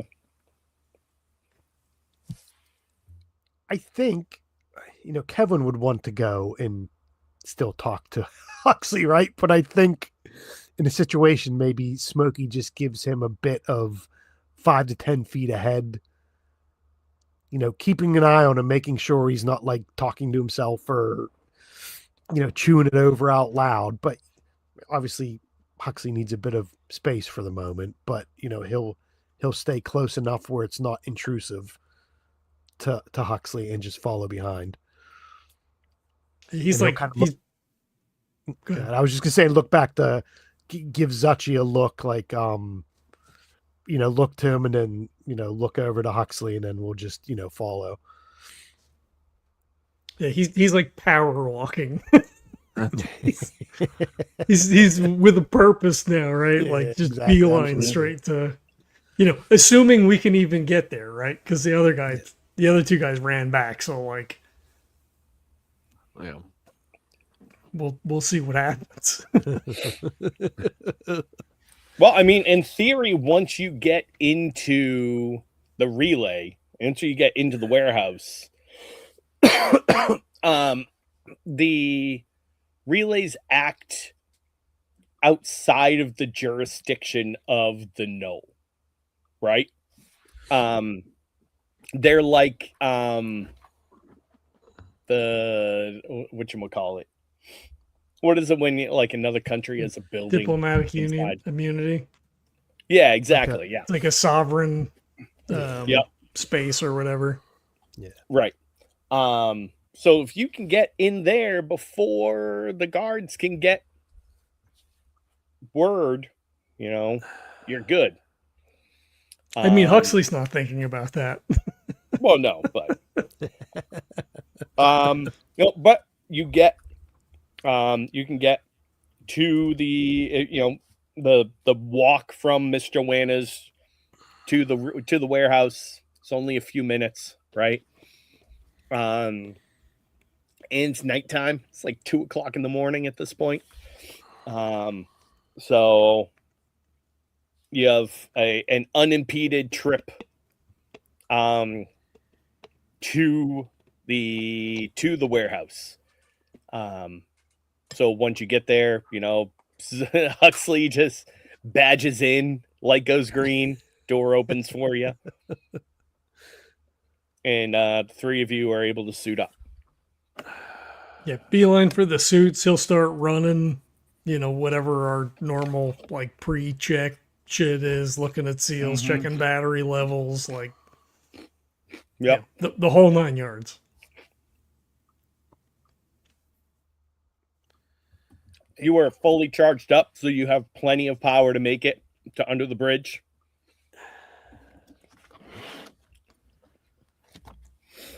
I mean, now's not the time to like chew it over and talk out our feelings or anything.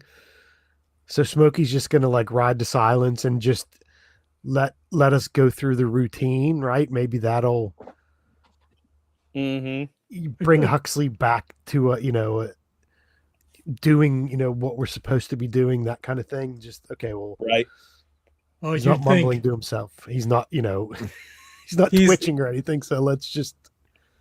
He's not twitchy. Like muscle memory kind of like takes over, right? Like to run through all the checks and stuff, but like he's real curt about it, right? Like your suit's ready, get in, turn around, let me check your seals. Like it's not like, oh, blah blah blah. Like nope, get in the suit. Let's go. Turn around. Let me turn. Nope, turn again. Yep. Help me with this. Get back there. Make sure it's tight. And I think Smokey would just let that go, right? There's time to talk about, the first time with the when he shot the guy. Right. Well, let's just get out of here. Obviously he's got to process that, and then the Miss Joanna and stuff, and obviously he's pissed off about everything. But yeah, let's let's get out of here, and then we can, we can hug it out when we're safe to hug it out. Mhm.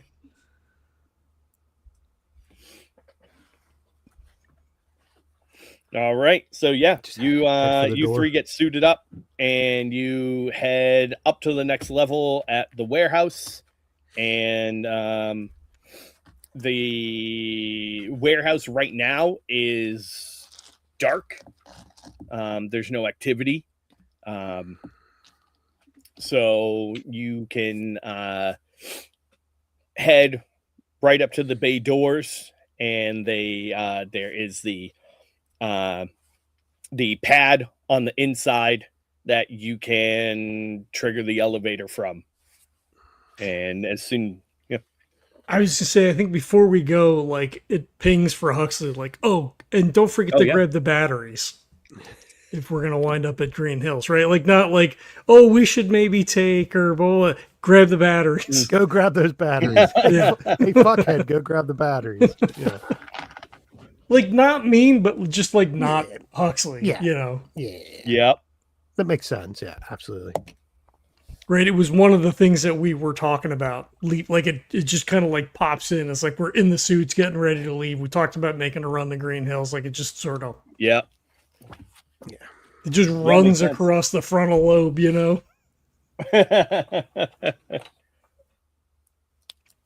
All right.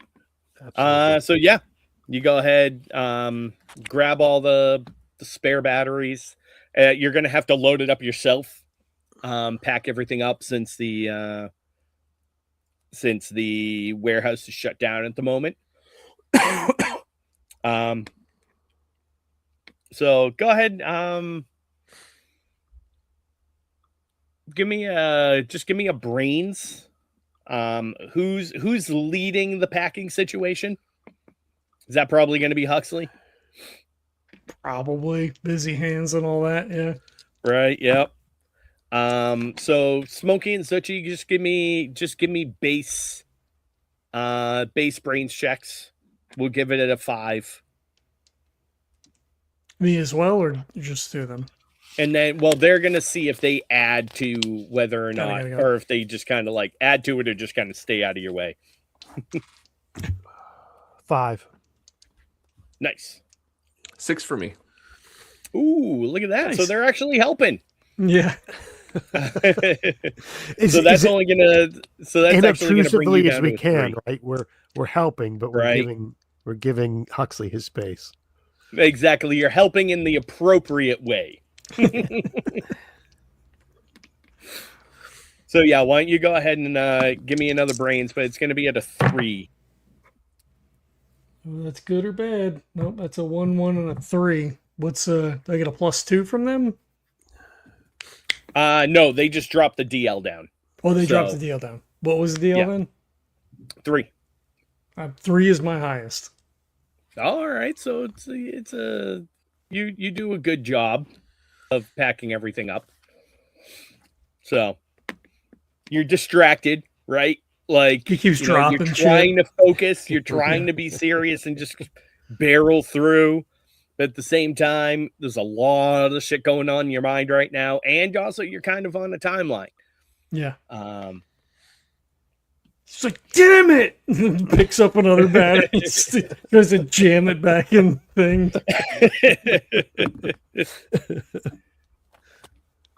But yeah, you're able to pack up all the batteries and get everything. Who's going to be carrying? Smokey, I would think, right? Isn't he the mule? I mean, that's the way we started, I think. Yeah. I think we would just. I think we're just going back to, as you said, doing stuff by rote, just following routine. Mm-hmm. Like, now's not the time. Now's not the time to change shit up and experiment. Right, Let's just do what we're used to doing. Then I think as we're gonna get ready to enter, if there's like a window up here, like Huxley would pause and look down at the town. If there's not, then yeah, we'll say that there is kind of on the as you come towards the loading bay, there's the plexiglass windows off to the right side that kind of show the darkened town below you. Mm-hmm. Yeah, he pauses for a minute, kind of looks down, big sigh before turning away and follow, getting back in line with the other guys. Yep.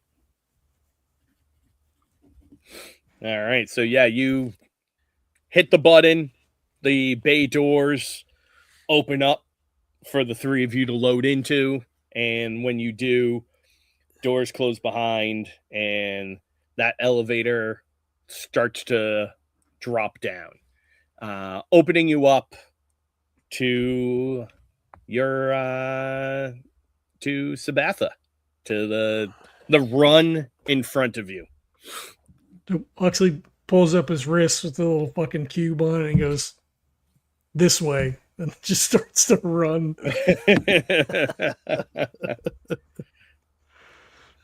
Flips the lights on, Yep. All right. So yeah, as you begin to run, the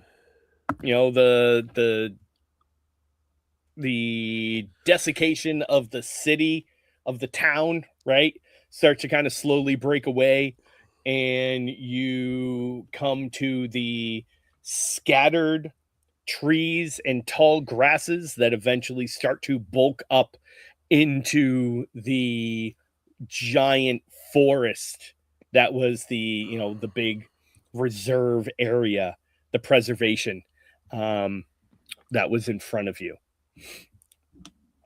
So how do you want to handle going through the Greenlands?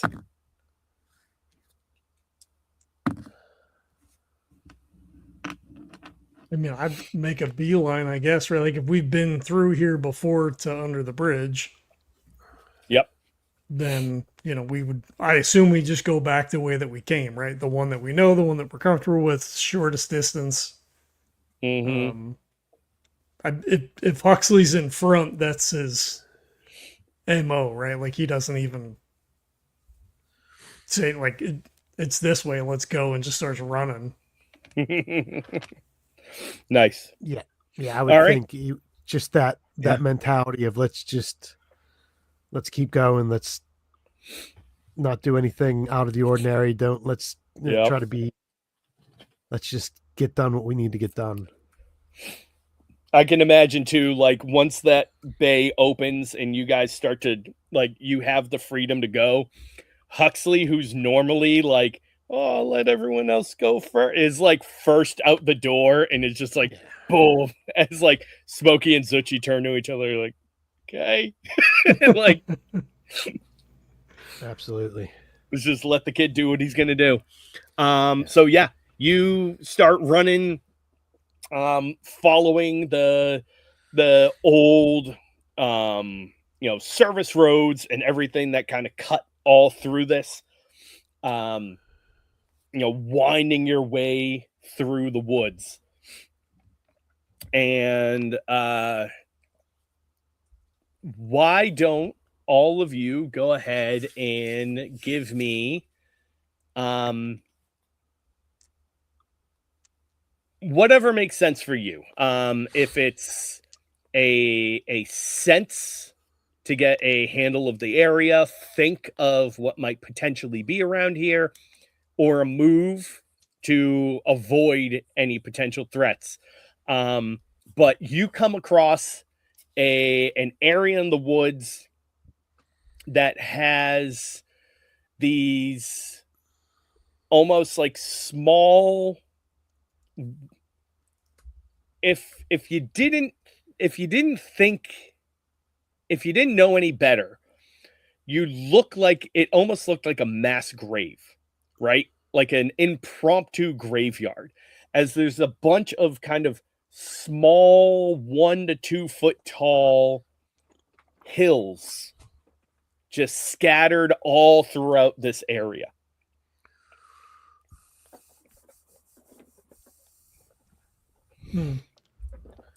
Had we seen these before coming through here? You have not.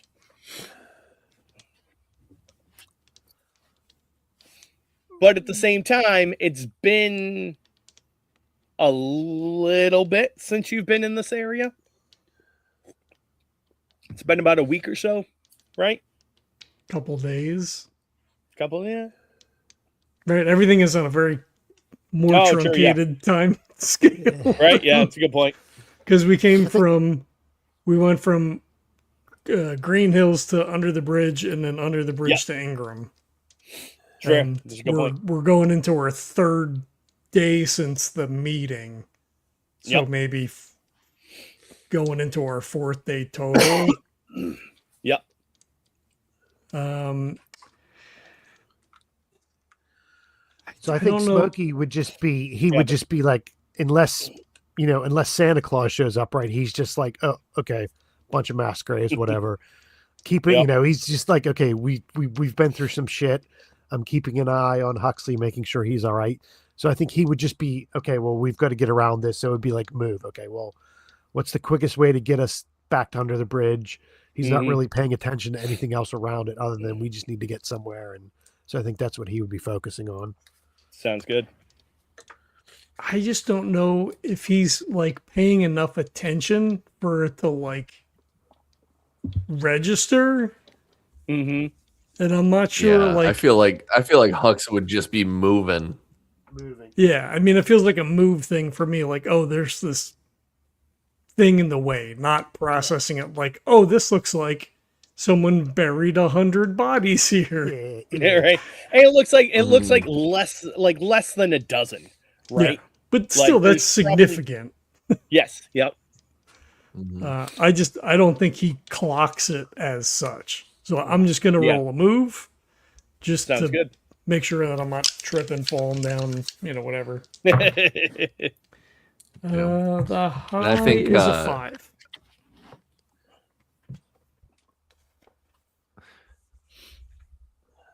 And I it looks looks that like Zuchy would actually, your target number is like going to be a 6 uber for this area. aware now. What was that? Sorry, Kurt. So I think Zuchy is just like super aware of what's happening just because of all the shit that's kind of gone down, and he wants to make sure that Hux and Smokey aren't running into something that they shouldn't.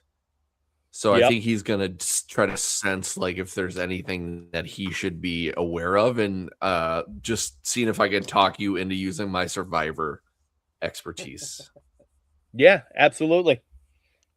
While you're rolling, can you give the DL again? Because you guys were talking over top of each other, so I can 6.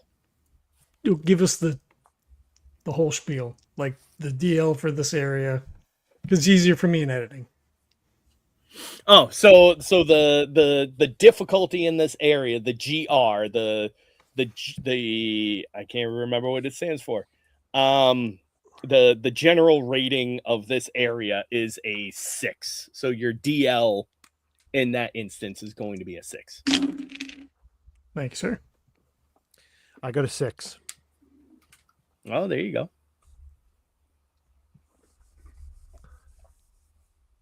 I got some hot dice, so I rolled another 9. 6 plus 3 is 9.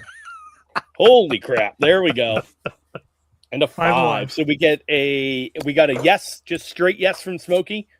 We have a yes with a snag from Hux, and then a success with an extreme edge yet again from Zuchy there.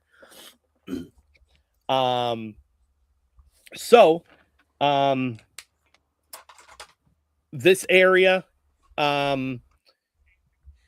you are able to you start to kind of move your way through it. Zuchy, you kind of get a sense that this area is not necessarily the most stable ground.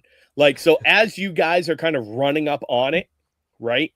You can see that there are mounds but there are also other areas that have just begun to kind of like sink in a little bit. So this area looks very kind of unstable.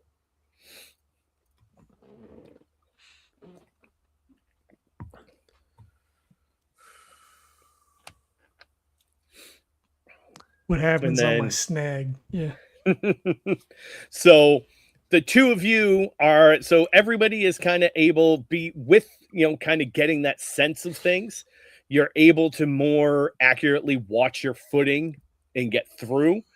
So all three of you, and then meanwhile, Smokey and Huxley just barrel their, barrel ass straight through this area. So all three of you are able to make it through. However, as you come, you kind of the area around you as you begin to move through starts to give way.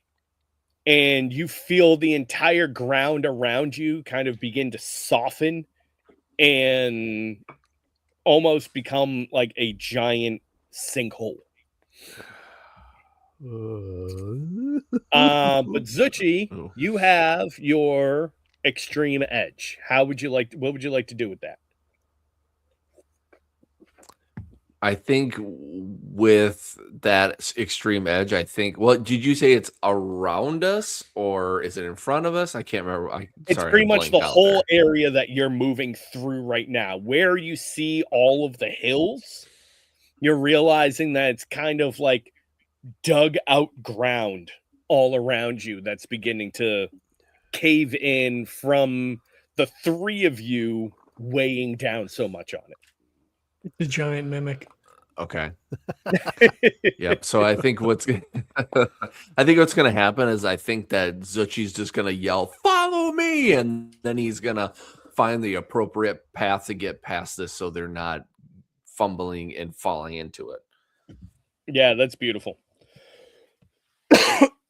So yeah, you all, Zuchy kind of bursts ahead a little bit, and you're able to lead the rest of them out, and you can actually see coming out from the ground is a handful of these large brown, they almost like have a dark brown, almost like mud color to them. But these larger foxes that you appear to have collapsed their burrows as you ran through this area.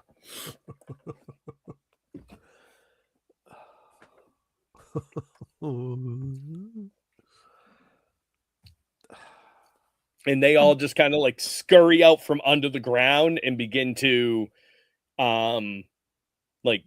hiss and bark at you, but don't appear to descend on you at all. That would be kind of stupid of them.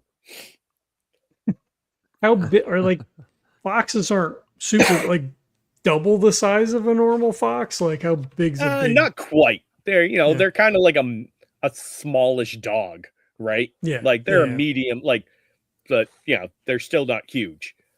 So Okay. So it's just like a regular fox.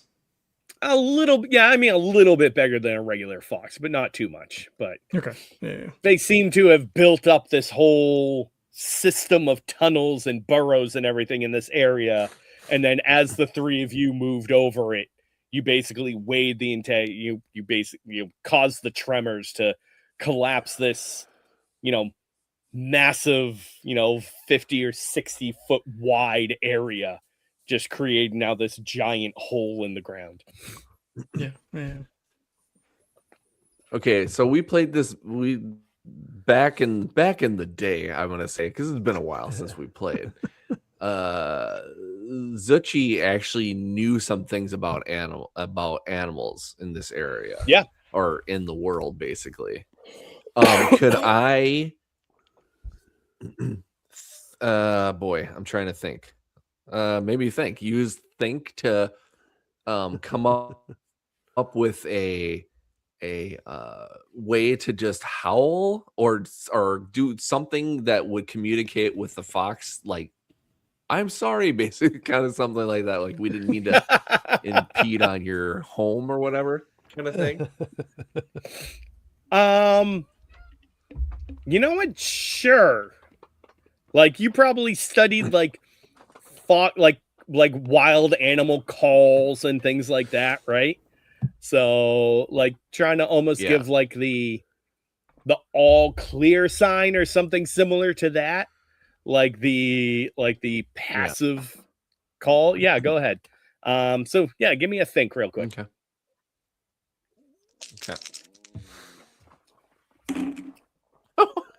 Another 6. Oh, beautiful. Yeah. Save those Yeah. dice. So you actually are like These- going through and you're like, oh, I these think I dice might roll. have something. Yep. So you project over your speakers, basically like and the two of you can hear it. It sounds like a fox like chittering kind of sound.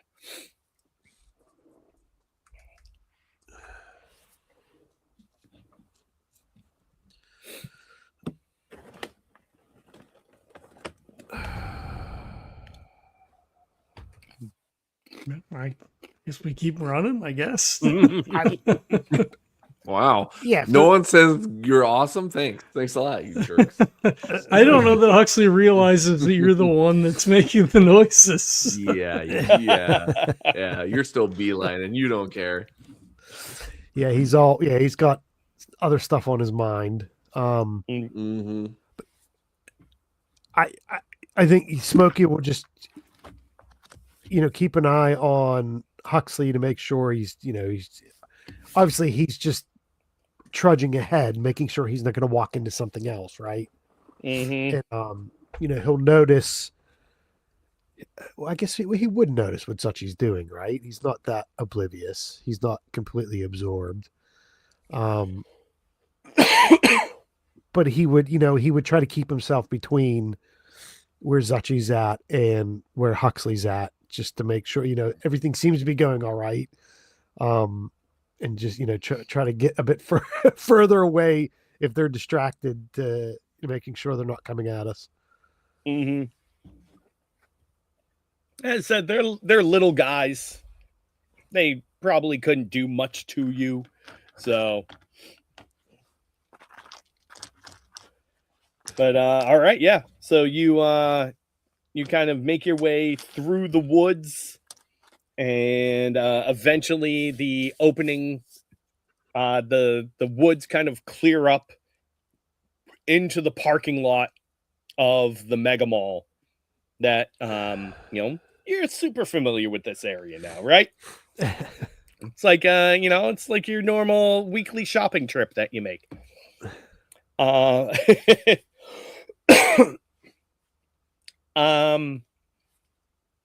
Except maybe not the same one that you make this time. As you come up to the mall, it seems to be a little more active than normal. You can see milling about massive groups of people walking around. They are, hanging out outside the mall. You can see them, walking inside, walking around, scaling up the side of the building, building some weird kind of antenna-like contraption up on the top, all with a swath of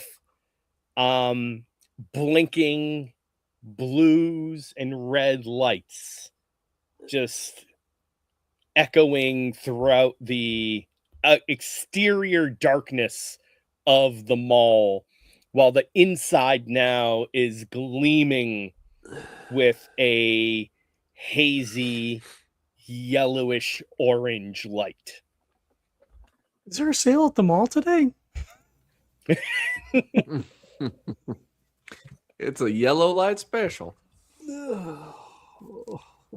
I mean, I assume that we kind of like pull up at that, right? Like,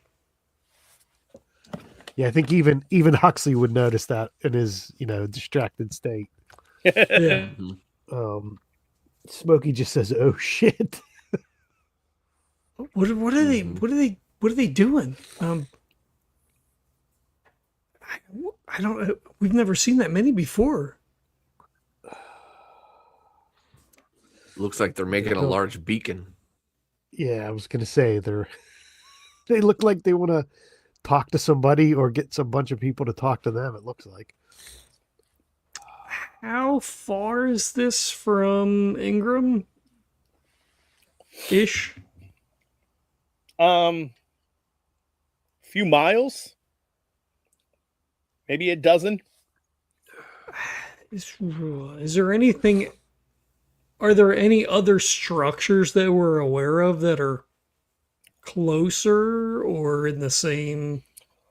Between Ingram and here, it's a whole lot of woods and then some broken down houses and things. Or actually, not even that, because you were in a coal factory, right? Yeah. Ingram is a former coal mine or Yeah. current coal mine as well. So you're kind of surrounded by not a lot. Nature. So, Yeah. Yeah. Okay. All right.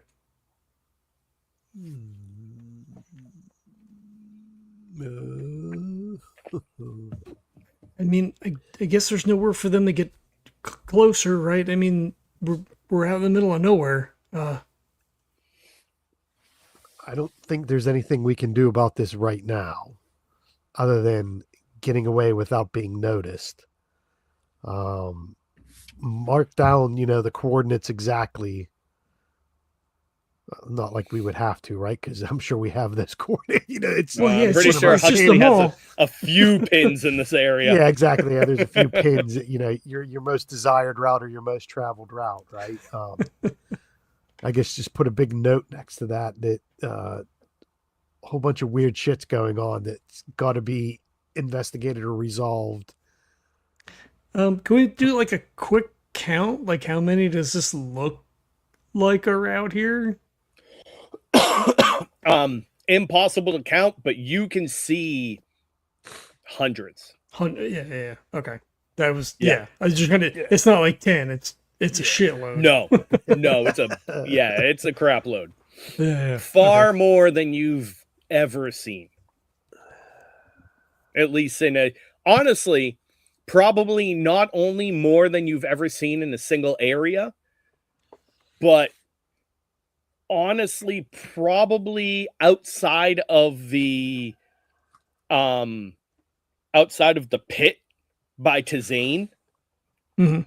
probably the most that you've ever seen, period.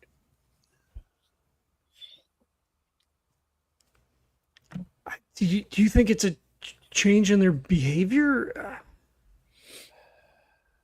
I mean, we usually only ever see like a handful at a time. I mean, like we know they could build things and they maintain the infrastructure. It looks like they're ramping something up to something more, right? It's obviously they're building something. We might not be able Like- to come this way anymore. Like Zuchy said, it looks like they're building like a big beacon or antenna or something. And who's to say there's not more of these? Maybe that's why they're becoming quicker at what they're doing. I mean, we have encountered them here a couple times before. Maybe can they? I mean, can they recognize that? I mean, I guess Anne can, right? I mean, if she can read them. Yeah.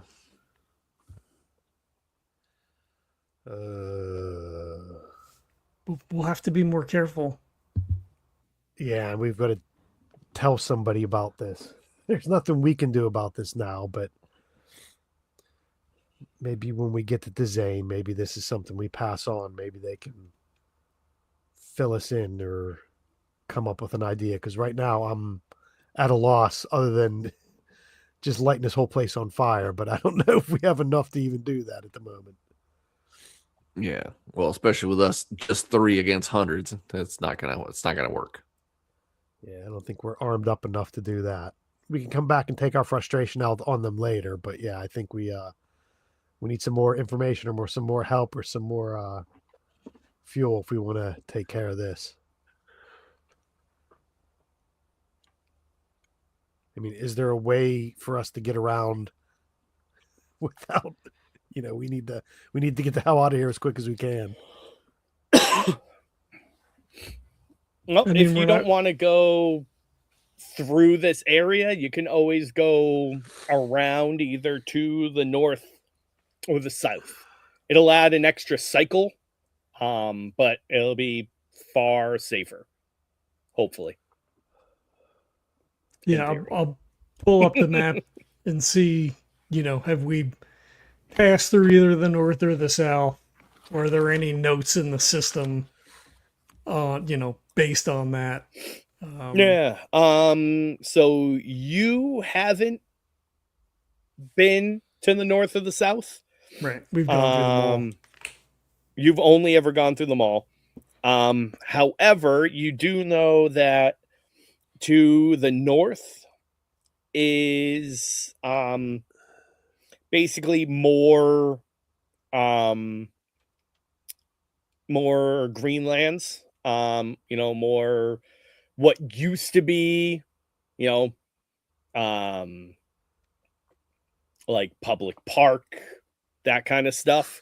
Hmm. And then to the south is all the urban area, so giant towers and apartments and all that kind of stuff, so the city, so to speak. Yeah. Well, I don't like meta, I'd be torn, right? Like the safer way is probably through the forest. More information gathering would be closer to the urban area, but I'd say to the north, safer but harder to navigate, right? Because you're going through the woods. yeah.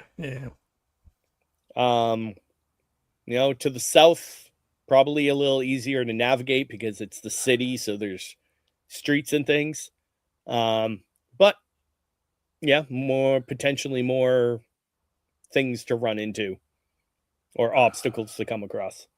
Mm-hmm. Yeah, I think our main is just to get back, right? And we don't want to bump up against anything or be delayed too much. So I think, in theory, whatever path has the least obstacles is. But I mean, if we go south, it should be, I mean, kind of a straight shot, I guess, right? I mean, there's the roads and stuff, so we could move a little bit quicker, I guess. Yeah. Instead of tromping through the, nature. Yeah, let's go that way, right? Because then, if we go to run, at least there's some streets we can run, right? It's a straight line, and we can book it. So I think that would probably be the way to go. Okay, I'm gonna turn on the Carta mod then. That way we can compile this data later. It'll give us a new route, and if it's not too bad, then maybe that could be the new preferred route through here. Yeah. Yeah. For the moment. Make sure you keep your head on a swivel just in case something else is gonna ambush us. Yeah, we got too many surprises for the last two things we saw. We don't want to see any more. Yeah, I think the amount of users in the area is kind of snapped them out of it a little bit. Yeah. Be like, oh fuck, it's actually dangerous out here. Oh shit. I should probably pay attention. Yep. So yeah, you can actually, because you're in the parking lot, right? So there's, still the old, granted they're beat up and worn and weathered and everything like that, but there's signs for exit this way and towards Route 48, and hopefully in theory that should take you up into the city, so you can go ahead and jump on that and take the highway back into the city. Highway to Hell starts playing by AC/DC. All right, we'll go ahead and end it there for now. All right, cool. All right, well, thanks for running. Thank you guys for playing. Kurt, what's going on over at the MFG Cast? Still coming out with our regular board game and RPG episodes. Coming up here, we're gonna be I'm gonna be releasing episode 2 of Time After Time, our D&D kind of role play.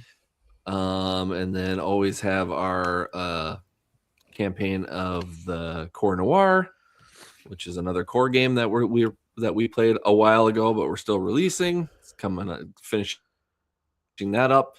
And then as far as board game stuff, we're going to be releasing a couple of episodes, one on a newer game called Finspan, which is the fish version of Wingspan, which my wife Tracy thinks that is actually better than Wingspan. So really, quote her on that. Yeah. It's actually really fun. It's super fun. A little different, but nice. It's a lot of fun.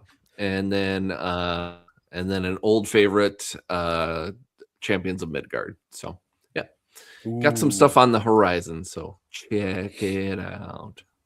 Sweet. And are we streaming Cthulhu live? Is that going to be on the YouTube page, or are you just banking that for? You know what? It's a very interesting that it's very interested that you said that.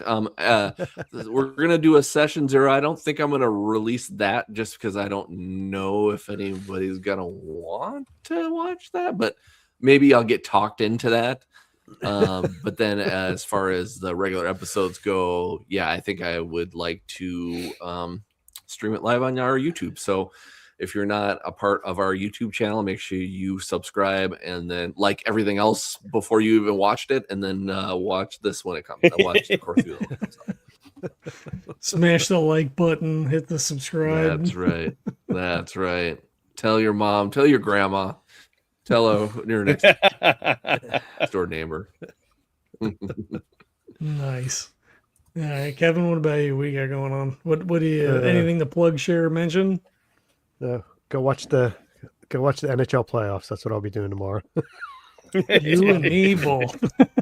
And then we'll see if we can talk into. We'll talk to Kurt to see if we're going to release that session 0. We'll see how that goes in a couple of days, and we'll see if it pops up if we convince them to release it or not. I don't know. I always do, right? Because I figure it's just interesting for like setup and stuff, right? If people don't want to listen to it, just skip it, right? Like download it, like, exactly. Fuck, I don't want to listen to this. It's not just going to be us sitting there rolling dice and adding numbers, right? There is lots of conversation. So, those are fun when they are the mapping stuff out and creating and, melding the different characters together for the group. And yeah, if it's just, just rolling dice, that's a bit different. But yeah, that tends to never be the case with us anyway. So yeah. All right, Jesse, what about you? What's going on? It is surprisingly hard for me to get runners narrowed down into a basic starter release. So I'm still trying to pull that together. So all right, fair enough. I'm trying to compact it into just a quick handful of pages. But yeah, it's proving way more difficult outside because I don't want to just copy paste, right? I kind of want to create something new for it. And at this point, it's been a couple of months and I'm really leaning towards just copy and pasting. I would have copied and pasted. It's all there. It's all the information that you need, Right. Yeah. Basic build stuff, all just the stripped down. A core micro, if you will. Yeah. A runner's micro. Yeah, there you go. Oh. All right, cool. Well, we have our Patreon up. If you'd like to throw a couple of bucks our way, helps to offset the cost. There's early releases, outtakes and post shows and all that stuff's on there. We have t-shirts for sale, link in the show notes. If you want to pick up a t-shirt, we're donating all those profits for that. This is not a good money-making scheme for us here. Ratings and reviews on iTunes or whatever your podcatcher of choice is probably helpful. Just bumps things up in the algorithms. You guys all know how this works. Smash that like, ring that bell, all those sorts of things. Donate to your local food bank if you can. Things suck. It's hard for everybody. If you're in Minnesota or LA or places like that, most of them have bail funds set up for people who are being arrested for exercising their constitutional rights. If you are able, throw a couple of bucks in, jail fund, bail fund thing. That is also helpful. Go read a book. Support your local library. The library is an awesome resource. Not just for getting books, but you need to write resumes and shit like that. Not everybody's got high-speed internet and a $4,000 computer at home. But if you just get a book every once in a while that supports everybody else in your community that may be less fortunate and needs the resources that the library has available. Hey, you know what, too? If you don't necessarily want to run to the library all the time, there's an app that you can download called Libby, where you can connect your library card to it, and you can download audiobooks and digital books and all that kind of stuff, and the library still gets all the credit for it. So it's just as good as you going to the library and signing a book out. There you go. Sweet. Mall is excellent. Been watching that. I won't be able to watch it tomorrow because the Flyers are going to destroy the Penguins. So I'll be watching that. But Darth Maul is super awesome. So check that out. And thanks for watching. And we'll catch you next time. Peace.